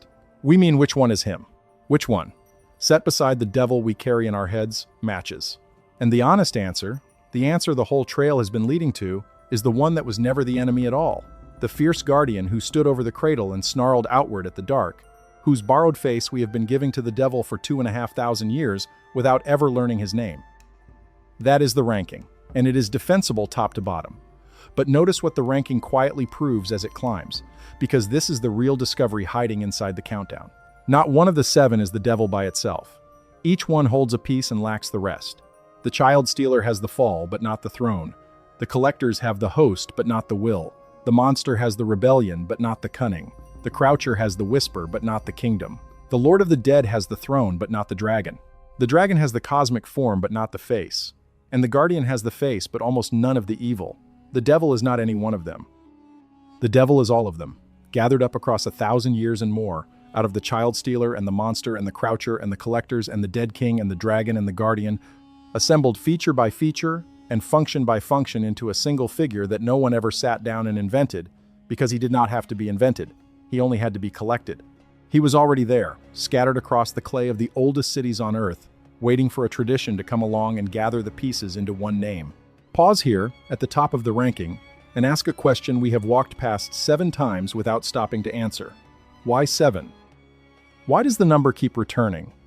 In the title of this account, and in the count of the beings, and, as you may have started to notice, all through the texts themselves. It is not an accident, and it is not a modern imposition, and the answer opens one more door into how deeply the Bible drank from the older world. 7 was the sacred number of Mesopotamia, the number of totality and completeness, and it is stamped across the whole religious imagination of these people like a signature. When the goddess descended into the great below, she passed through 7 gates, and at each of the 7 she surrendered one piece of her power and her clothing until she stood naked and stripped before the throne of the dead. When the guardian of the cedar forest armored himself in terror, he put on 7 radiant auras of dread that had to be stripped away one by one. The child stealer was invoked and banished under a set of names that the incantations counted out, aspect after aspect of her single terrible nature. The great incantation against the evil demons returns again and again to a chilling refrain, that they are 7, that they are 7, a band of malignant spirits who are neither male nor female, who know no mercy, who sweep like a flood. 7 of them, always 7, and standing at the side of the Lord of the Dead, roused with him to devastate the world, marched the 7 themselves, the Sabiti, a company of destroyer gods created as weapons. 7 of them, the very number of ruin. Before the flood, the texts say, 7 sages rose from the deep to bring humanity all the arts of civilization, 7 wise ones, part man and part fish. The number was everywhere, and everywhere it meant the same thing, wholeness, the full set, the complete company, whether of wisdom or of destruction.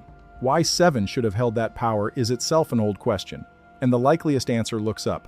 The people of Mesopotamia were the greatest sky watchers of the ancient world. And in the sky they counted 7 wandering lights that moved against the fixed stars, the sun and the moon, and the 5 planets visible to the naked eye, 7 moving powers set among the constellations, and they named them for their gods and read the future in their motions. 7 was the number of the heavens in motion, the number of the divine powers that ruled the sky, and a cluster of 7 stars, the little knot of the Pleiades, was itself worshipped as a company of 7 divine beings. The number came down from the sky into every corner of the religion, into the gates of the underworld and the auras of the monster and the company of the destroyers, because 7 was the number that meant all of them, the complete divine set, the totality of power whether it blessed or destroyed, and then, like so much else, it crossed the border. The number 7 runs through the Hebrew scriptures and the Christian ones, with exactly the same weight of completeness and sacredness it carried in Babylon, and no one who reads both traditions can miss the inheritance. The world is made in 7 days, and the 7th is hallowed as the day of rest, the Sabbath that anchors the whole calendar. The lampstand in the holy place has 7 branches. The sufferer must wash 7 times to be clean. 7 years and 7 times, and 70 times 7. Mark the rhythms of law and mercy. And when the last book of the Bible unrolls its vision of the end, the number 7 becomes the very architecture of the apocalypse.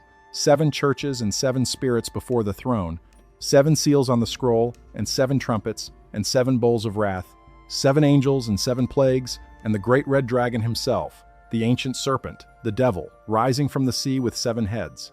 The number of totality, counted first among the 7 wandering lights of the Babylonian sky, became the number that structures the Christian end of all things. The demonic 7 crossed over too, and this is the detail that ties the whole thread into a knot. In the Gospels, when an unclean spirit is driven out of a person and then returns to find its old home swept and empty, it does not come back alone. It brings with it 7 other spirits more wicked than itself. And the last state of that person is worse than the first. 7 evil spirits reoccupying a cleansed soul, the very image of the 7 malignant demons of the old incantations returning in a new scripture. And when the Gospels name the woman who became the first witness of the resurrection, they tell us that out of her had gone 7 demons. 7. The complete and total company of the dark, cast out of a single person. The 7 evil spirits of Mesopotamia, the ones the incantations warned of with their chilling refrain that they are 7, walked out of the clay tablets and into the pages of the New Testament, still traveling in their sacred and terrible band of 7. So when we set out to find 7 descriptions of the devil in the oldest records of humanity, we were not choosing an arbitrary number. We were honoring the number that the ancient world itself wrapped around its demons, the number of the complete and total company of the dark, and the 7 we have gathered are, fittingly, a full set. If the devil was collected rather than invented, then the natural question is who did the collecting, and how, and when? And the answer to that is one of the genuinely fascinating stories in the history of religion, and it does not require any hidden hand or any suppressed conspiracy to tell. It happened in the open, in the texts themselves, over the better part of 1,000 years, and you can trace it if you know where to look. Start with a fact that surprises almost everyone who hears it for the first time. In the oldest layers of the Hebrew Bible, there is no devil. Not the devil we mean, anyway. The word that would eventually become his name, Satan, is in the beginning not a name at all, but an ordinary noun, and it simply means an adversary, an opponent, someone who stands against you. It is used of human beings, of a man raised up as an adversary against a king, of an opponent in a dispute. When it first appears attached to a heavenly being, it appears with the definite article, the Satan, which tells you at once that it is still a title and not yet a name. The Satan, the adversary, the accuser. And in the book of Job, where this heavenly accuser plays his most famous early role, he is not the enemy of God at all. He is a member of the heavenly court, one of the sons of God who present themselves before the throne, and his job within that court is a specific and almost bureaucratic one. He is the prosecutor. He walks up and down in the earth, observing human beings, and he brings accusations against them before the throne of heaven, and he proposes the test that will reveal whether a person's righteousness is real. He does nothing to Job without God's explicit permission. He is not a rival power. He is an office of the divine government, the adversary in the courtroom sense, heaven's own prosecuting attorney, and there is nothing in him yet of the horned enemy in the pit. Watch now what happens to that figure over the centuries, because the transformation is one of the most consequential developments in the whole religious history of the Western world. In one of the later books of the Hebrew Bible, a retelling of an older story, an act that the earlier version had attributed to the anger of the Lord himself, is instead attributed to a Satan who incites a king to a sinful act. And the word begins, right there, to slip loose from its article and to harden toward a name, toward an independent agent of temptation and harm, rather than a mere office of the court. The prosecutor is starting to become the enemy. And the great accelerant of that change, the scholars broadly agree, was the experience of exile. When the people of Judah were carried away to Babylon and lived there for generations, they came into deep and sustained contact with the religious thought of the wider world, including the forceful and highly developed dualism of Persia, in which the whole cosmos is understood as a battlefield between a great good power and a great evil power, locked in opposition until the end of time. A tradition that had begun with a single god and a merely prosecutorial adversary was exposed, in exile and after it, to a vision of a cosmic evil that stands in genuine opposition to the good, and the accuser began to grow into something far larger and far darker than a courtroom role. By the centuries just before the Christian era, in the flood of Jewish writing that came between the older scriptures and the New Testament, the transformation is nearly complete, and it is in these writings that the devil as we know him is truly assembled. Here the accuser has become a fallen leader of a host of evil spirits. Here the old stories are read in a new and darker key, and the serpent that tempted the first woman in the garden, which the book of Genesis itself had described as merely a clever animal, is now identified as the adversary in disguise, so that the tempter and the serpent become one being. Here the fragments of ancient myth about heavenly beings who fell, who descended to the earth and corrupted it, and were cast down for their rebellion, are gathered around the figure of a single great rebel, a bright one fallen from heaven, a prince of the fallen. And here the prince of the demons acquires his court and his kingdom and his host, the legion of dark spirits, under a single dark lord. By the time the writers of the New Testament take up their pens, all of it has fused. The adversary and the accuser, the tempter and the serpent, the fallen rebel and the prince of demons and the ruler of this world, and at the very end the great dragon and the ancient serpent of the deep, are no longer separate images at all. They are one being, with one name, and the last book of the Bible states the identification outright, that the dragon and the ancient serpent and the devil and Satan are the same, gathering every thread into a single knot. Now lay that developmental story beside the 7 Mesopotamian beings we have examined, and watch how precisely the pieces fit the slots. The tradition needed an adversary and an accuser, and the ancient Near East had handed down the great cosmic adversary, chaos and rebellion against the divine order, in Asag and in Tiamat. The tradition needed a fallen rebel, cast down from heaven, and the older world had handed down exactly that in the child stealer, expelled from the sky by the highest god, refusing to repent, continuing in her own malice below. The tradition needed a tempter who works by patience and position at the threshold of the heart, and the crouching demon at the door had been waiting there for 1,000 years. So ready-made that the scripture borrowed his very posture. The tradition needed a prince over a realm of the dead who commands a host of demons, and the enthroned lord of the underworld and his pitiless collectors had held that office since before the pyramids were finished. The tradition needed a great dragon and an ancient serpent of the deep for the divine warrior to slay at the end of all things, and the mother of the salt sea had been that dragon since the beginning of Babylon. And when the imagination needed, at last, a face to hang on all of it, a body to make the enemy visible, the fierce guardian of the doorway was there, snarling and horned and winged and taloned, ready to lend his likeness. The developing tradition did not have to invent a single one of these elements. Each one had been prepared, shaped, refined, and handed down by the oldest civilizations on Earth, and all the tradition had to do was gather them onto one figure and give that figure a name. The name was the devil, and the parts were Sumerian and Babylonian and Assyrian. Older than the book that made the name famous, older than the garden, older than the serpent in the tree. There is one thread in the making of the devil that we have touched but not followed to its root, and it is the oldest and the deepest of all his features, the one we found first, in the child stealer cast down from the sky.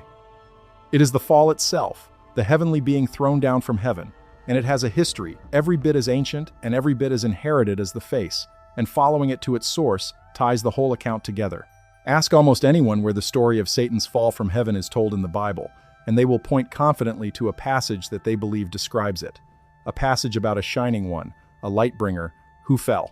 And they are half right, because there is such a passage, one of the most famous and most misread in the whole of Scripture.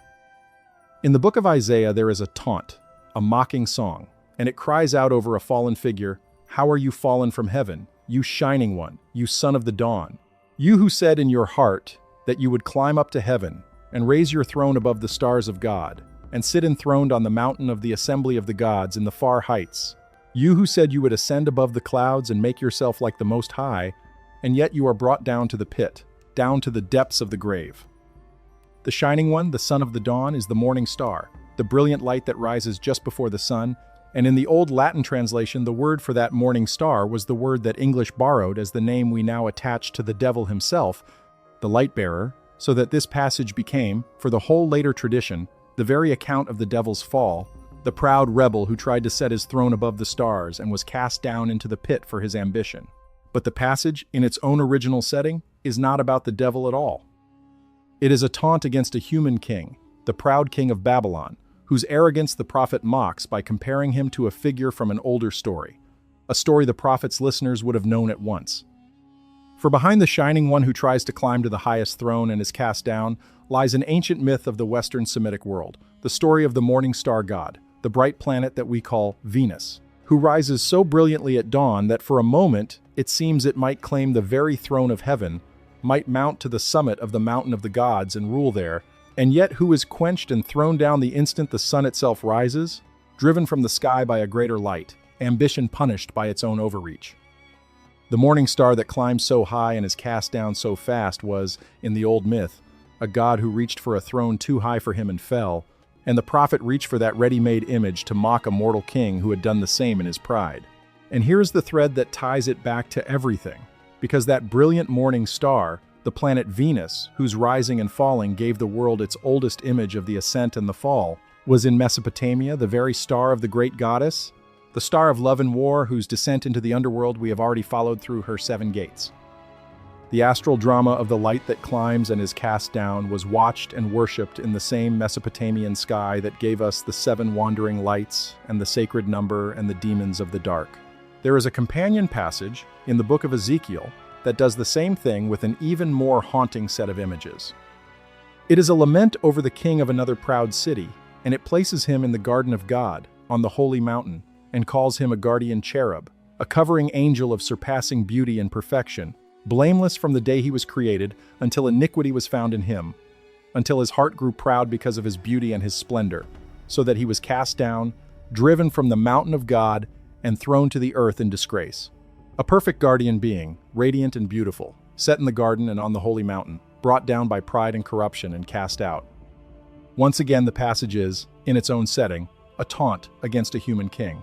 And once again the later tradition read it as something far larger, as the true inner story of the devil, the guardian angel of dazzling beauty who fell through pride, and the 2 passages together, the morning star who reached for the highest throne and the guardian cherub who fell from the garden through pride, became the twin pillars of the whole Christian story of the devil's origin, the story of the highest and most beautiful of heaven's beings who rebelled and was cast down.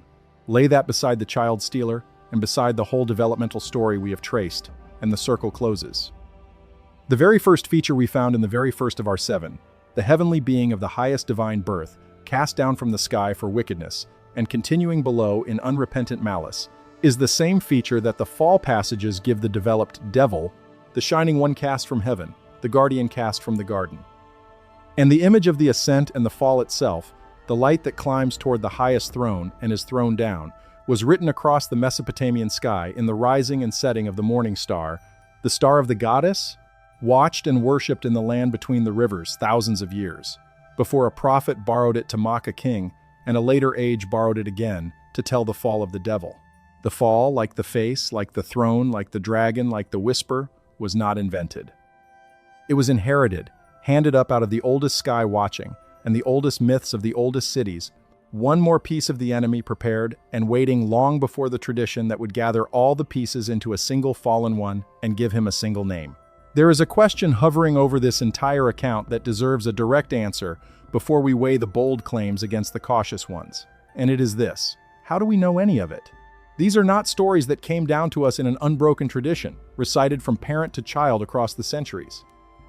For the better part of 2,000 years, every word of this was lost, buried, and unreadable, and the story of how it came back into human hands is itself one of the most extraordinary recoveries in the history of knowledge. And it matters because it tells you how solid the ground beneath these 7 really is. The civilizations that carved these demons into clay did not fade gently.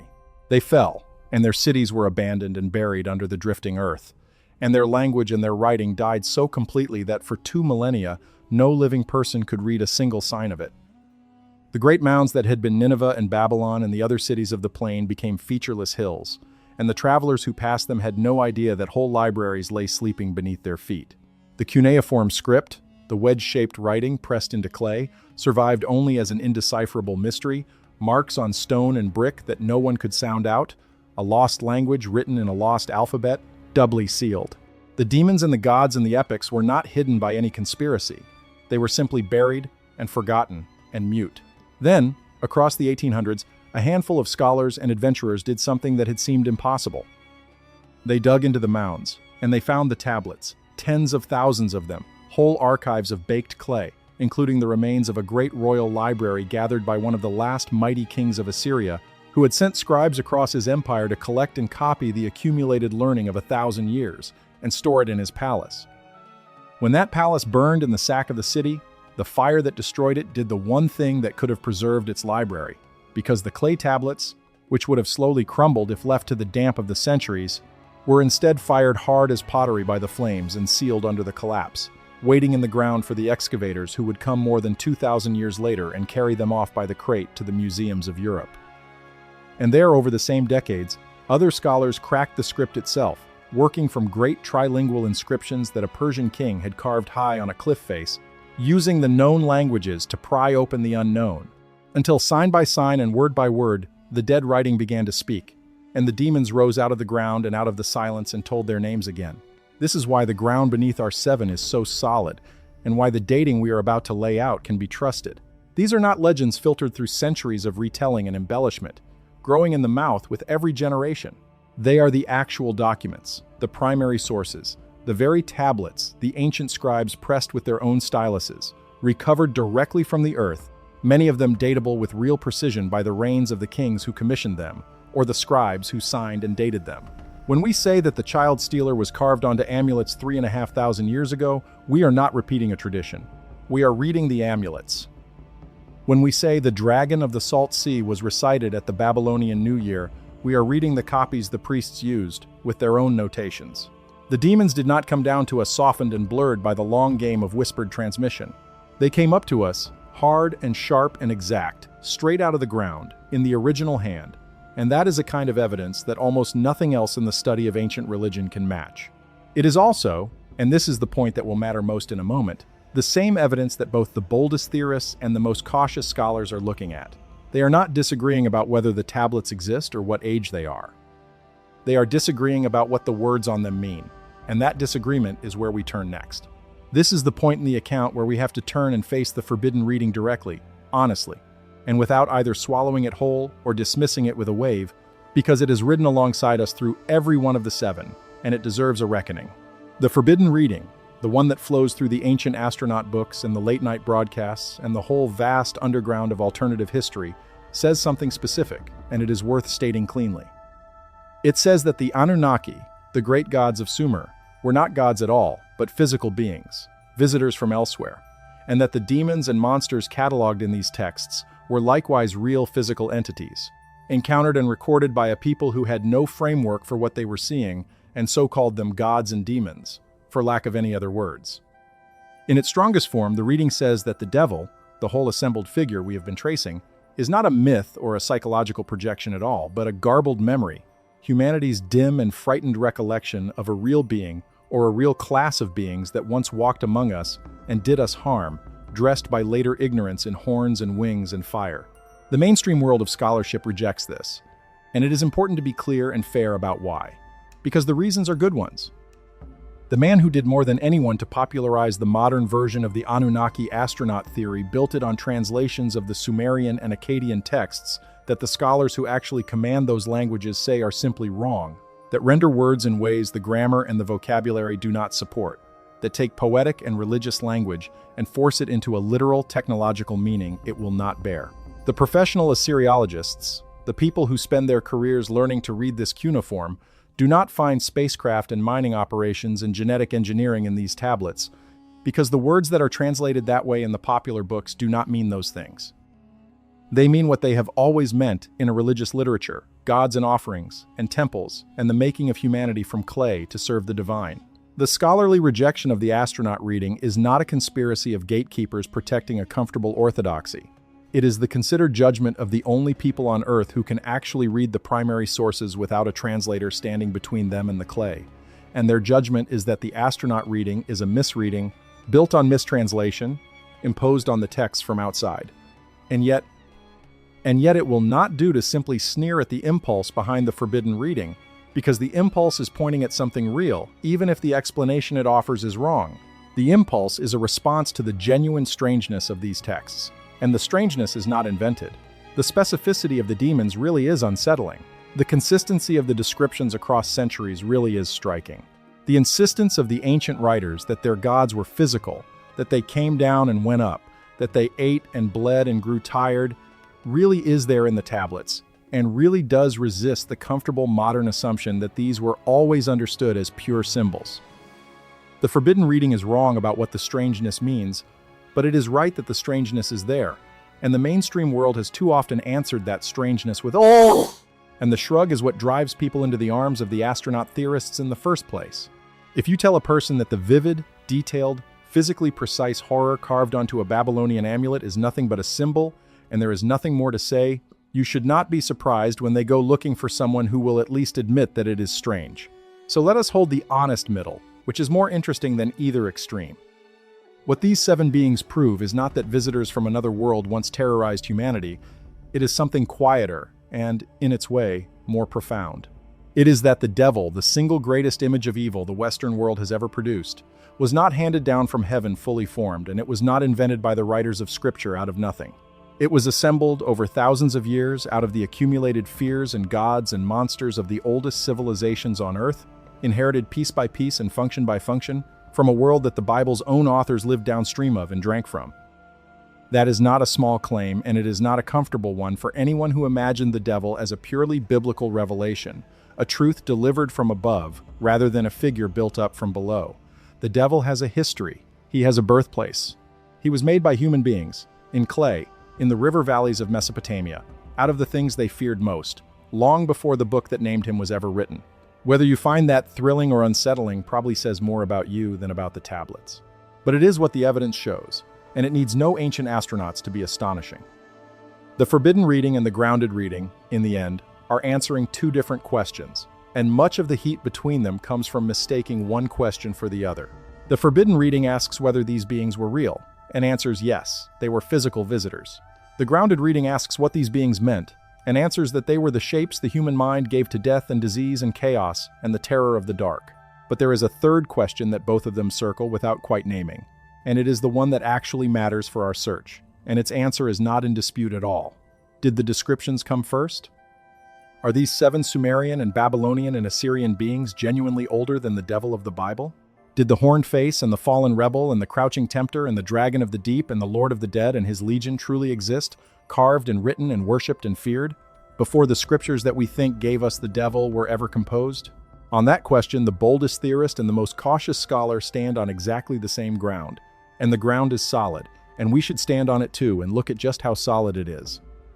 The whole promise of this account was in its title, that these 7 descriptions predate the Bible, and a promise like that is worth making concrete rather than leaving as a vague gesture at the deep past, because the numbers, once you lay them out, are more staggering than the phrase suggests. So let us lay them out. The Sumerians were writing before there was a Bible to predate. Their cuneiform, pressed into wet clay with a reed stylus, is the oldest system of writing that human beings have recovered, and by the middle of the 3rd millennium before the Christian era, around 4,500 to 5,000 years ago, the scribes of Sumer were already producing not just accounts and receipts, but literature, hymns, myths, laments, the great narrative poems. The story of Inanna's descent into the great below, with its pitiless gala climbing up the road behind the returning goddess, comes to us from this deep Sumerian antiquity, copied and recopied for over 1,000 years because it was never allowed to be forgotten. The story of Ninurta's battle with the mountain monster Asag belongs to the same ancient world. These are not late compositions. They are among the earliest works of written literature anywhere on the planet, older than the pyramids of Giza in their finished form, older by far than anything in the Hebrew scriptures, which even by the most generous traditional dating did not begin to take written shape until well into the 2nd millennium before Christ, and which most scholars date in their earliest substantial written layers, later still. The great creation epic of Babylon, the Enuma Elish, with its dragon of the salt sea and its storm god who splits her body to build the world, is younger than the oldest Sumerian myths, but still reaches back into the latter part of the 2nd millennium before Christ, composed in something like its familiar form, perhaps 3,200 years ago, and drawing on far older traditions, and recited every single new year in Babylon for many centuries after. It was old, already ancient and revered, when the people of Judah were carried into exile in Babylon in the 6th century before Christ, and heard its dragon slaying recited in the streets of the city that held them. The demoness Lamashtu was being carved onto protective amulets across a span of many centuries, reaching deep into the 2nd and 3rd millennia before Christ. The Lord of the Dead, Nergal, was worshipped in his city of Kutha for the better part of 2,000 years, and his name was already old when the writers of the Book of Kings set it down among the gods of the resettled nations. And Pazuzu, the guardian of the doorway whose face became the devil's face, though he is the youngest of our 7, was cast and worn and hung in doorways across the 1st millennium before Christ, in the age of the great Assyrian and Babylonian empires, centuries before the birth of Christ and the writing of the Gospels, centuries before the seer of the Apocalypse named the devil a dragon and an ancient serpent. Now set the other end of the timeline against those figures. The Book of Revelation, where the devil is finally named the great dragon and the ancient serpent and Satan all at once, gathering every thread into a single knot, was written near the end of the 1st century of the Christian era, a little under 2,000 years ago. The developed figure of Satan as the fallen prince of demons took shape in the Jewish writings of the few centuries just before that. The earlier Hebrew scriptures, where the adversary is still only a prosecutor in the heavenly court, are older, but even they, in their written form, come long after the Sumerian scribes were already telling of the Gala and the mountain monster, and after the Babylonians had already fixed the dragon of the deep in their creation epic. Lay the two ends side by side, and the gap is not a matter of a generation or two.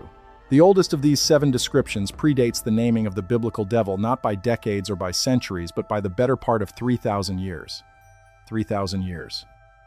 To feel the size of that, understand that the distance in time between the earliest Sumerian myths of the underworld and the writing of the Book of Revelation is greater than the distance between the Book of Revelation and you, sitting here now, reading this.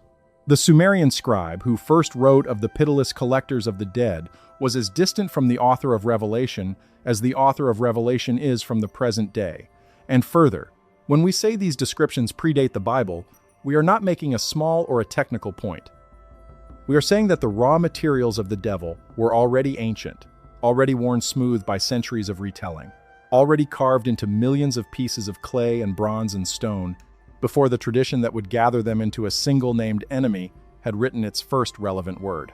The devil in every meaningful sense is older than the book that made him famous, and the 7 beings we have examined are the proof of it, each one datable, each one physical, each one recovered from the ground, each one older than the serpent in the garden that we were all taught was the beginning. Step back from all of it now, from the ranking and the timeline and the argument, and look at the 7 together, and ask what they really are. Because when you see them all at once, laid out side by side, they stop being a catalog of monsters and become something else. They become a portrait of everything a human being could not survive. Look at what each of them actually is, underneath the horns and the venom and the wings.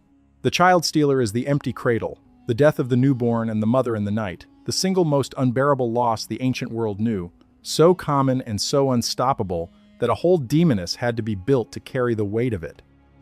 The mountain monster is the flood and the wild, the chaos at the edge of the tamed land that could sweep down at any moment and drown the fields and unmake the fragile human order. The croucher is the ambush, the sudden fall, the disaster that waits at the boundary where you are most exposed, the thing that catches you at the worst moment because it has been waiting there all along. The pitiless collectors are death itself, plain and incorruptible, that takes the loved and the young and cannot be bought off or turned aside.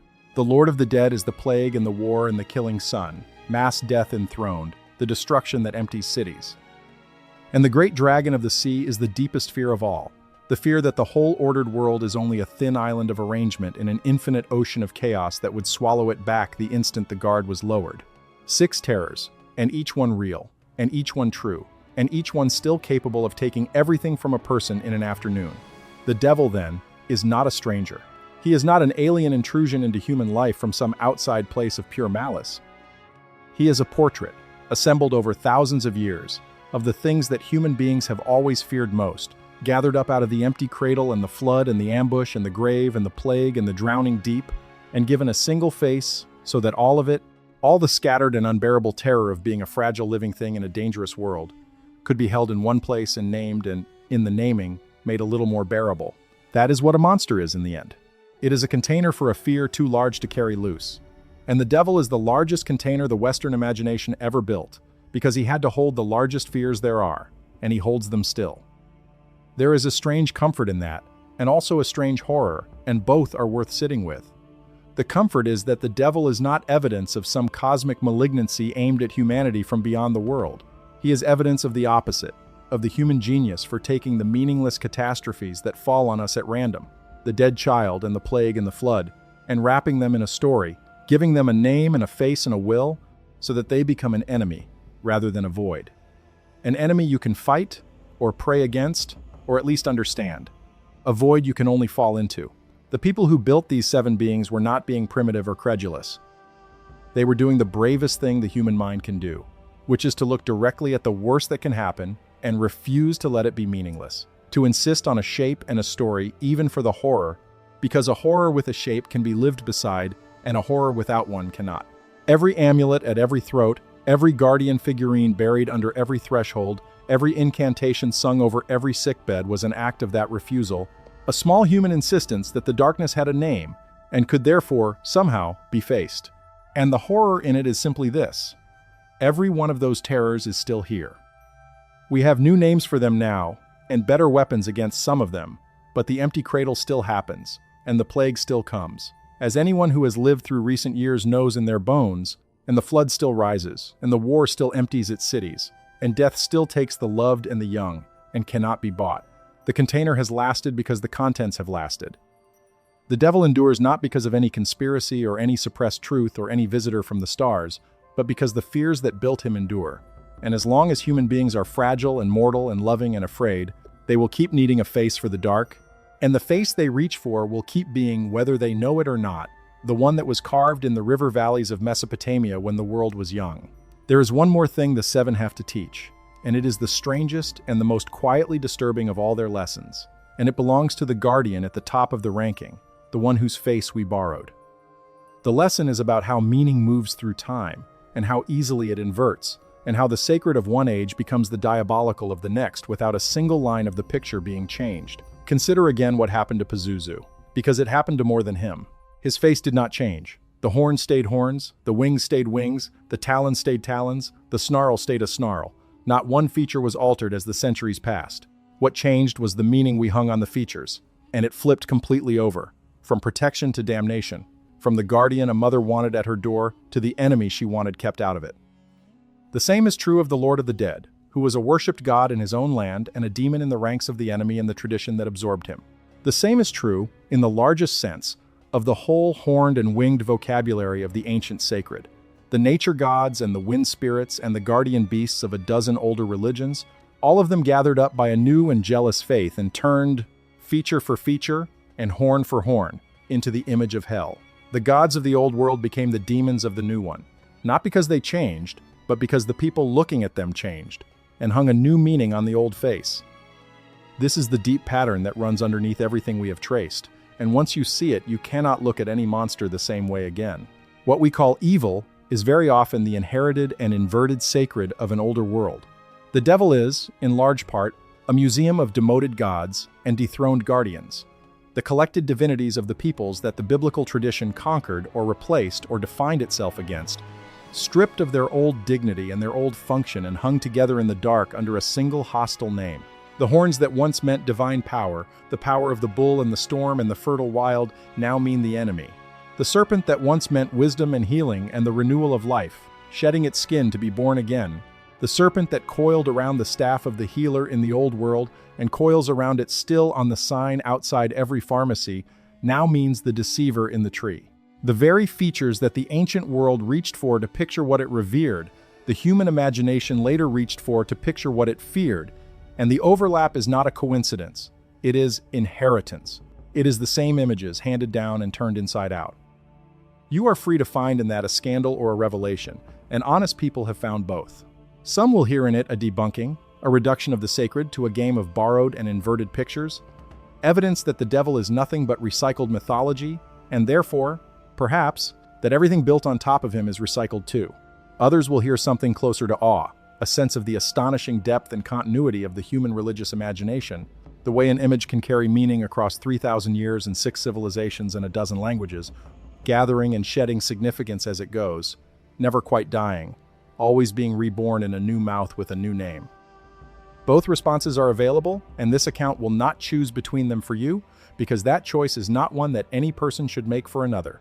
What is not optional, what the evidence simply requires, is the recognition that the choice is there to be made, that the devil is not a given but a construction, not a bolt from heaven but a thing built by human hands over unimaginable stretches of time, and that the building is still visible if you know how to look, still legible in the clay, still hanging in the doorway, still snarling outward at a dark that never really went away. So we come back, at the end, to where we began, to the simple instruction that opened everything. Picture the devil. Do it one more time, now that you know what you know. Close the thought around him and see what your mind reaches for. And this time, watch yourself do it. Watch which pieces assemble and where they came from. The horns rise first, and they are older than the Bible, older than the garden, carried down from the guardian in the doorway, and from the horned gods of 100 forgotten faiths, once the sign of divine power and now the sign of the enemy.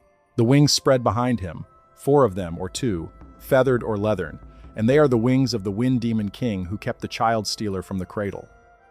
The face snarls, part beast and part man, and it is the face that hung in bronze over the plaque of the underworld, leaning in through the top of the frame to drive the darkness back down. The clawed hands, one of them raised, are his hands in his ancient gesture. The taloned feet gripping the ground are the eagle claws of Pazuzu. The tail curls up barbed behind, and at the center of him coils the serpent, the ancient serpent, older than Eden, older than the deep, the great dragon of the salt sea, whom the storm god split to build the world and whom the last book of the Bible would name, at last, the devil and Satan. Every piece of the figure forming behind your eyes has a birthplace, and the birthplaces are the oldest cities on earth. And the figure is not a revelation delivered from above, but an inheritance handed up from below, assembled from the accumulated terror and the demoted gods and the borrowed guardians of a world so ancient that the Bible itself stands closer to us than to it. That is the answer to the question we set out to ask. 7 descriptions of the devil, each one older than the book that named him, and the most accurate of them all is the one who was never the devil at all, the fierce protector at the door, whose borrowed face we have been giving to the enemy for 2,500 years without ever learning that it was a guardian's face, that it was turned outward, that it was on our side. When you picture the devil, you are picturing Pazuzu. When you picture the thing that hates you and waits for you in the dark, you are picturing, with almost perfect and unknowing accuracy, the very thing the ancient world set to watch over its sleeping children. There is a final image to leave you with, and it is a true one, drawn from the objects themselves. In the cities of Assyria and Babylon, in the houses of people whose names are lost and whose fears were exactly ours, a small bronze head hung in the doorway or the window, its horned brow low, its animal muzzle snarling, its deep eyes fixed outward on the night.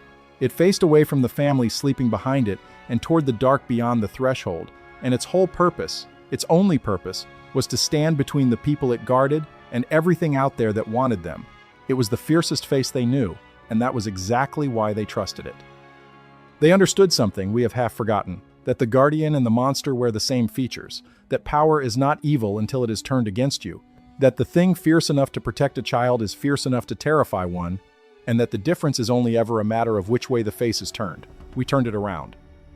Somewhere across the long centuries, as empires fell and languages died and the old gods were dethroned and the old guardians demonized, we took that face down from the doorway where it stood watch, and we hung it in the pit instead, and we made the protector into the predator, and we forgot, so completely that almost no one now remembers, that the most familiar face of evil in the entire Western world was, in the beginning, the face of the thing that kept the darkness out. The devil you picture kept watch over cradles once. He faced the night so that children could sleep. His horns meant safety, and his snarl meant you are protected, and his terrible outward stare meant nothing gets past me. And if there is a single thing to carry away from these 7 ancient descriptions and their long, strange journey into the enemy we think we know, perhaps it is only this, that the oldest thing about the devil, older than his fall and his rebellion and his whisper and his throne and his dragon, older than the Bible and the garden and the serpent in the tree, the very oldest thing about him is that once, in the beginning, in the doorways of the first cities on earth, he was ours, and he was good, and he was standing guard.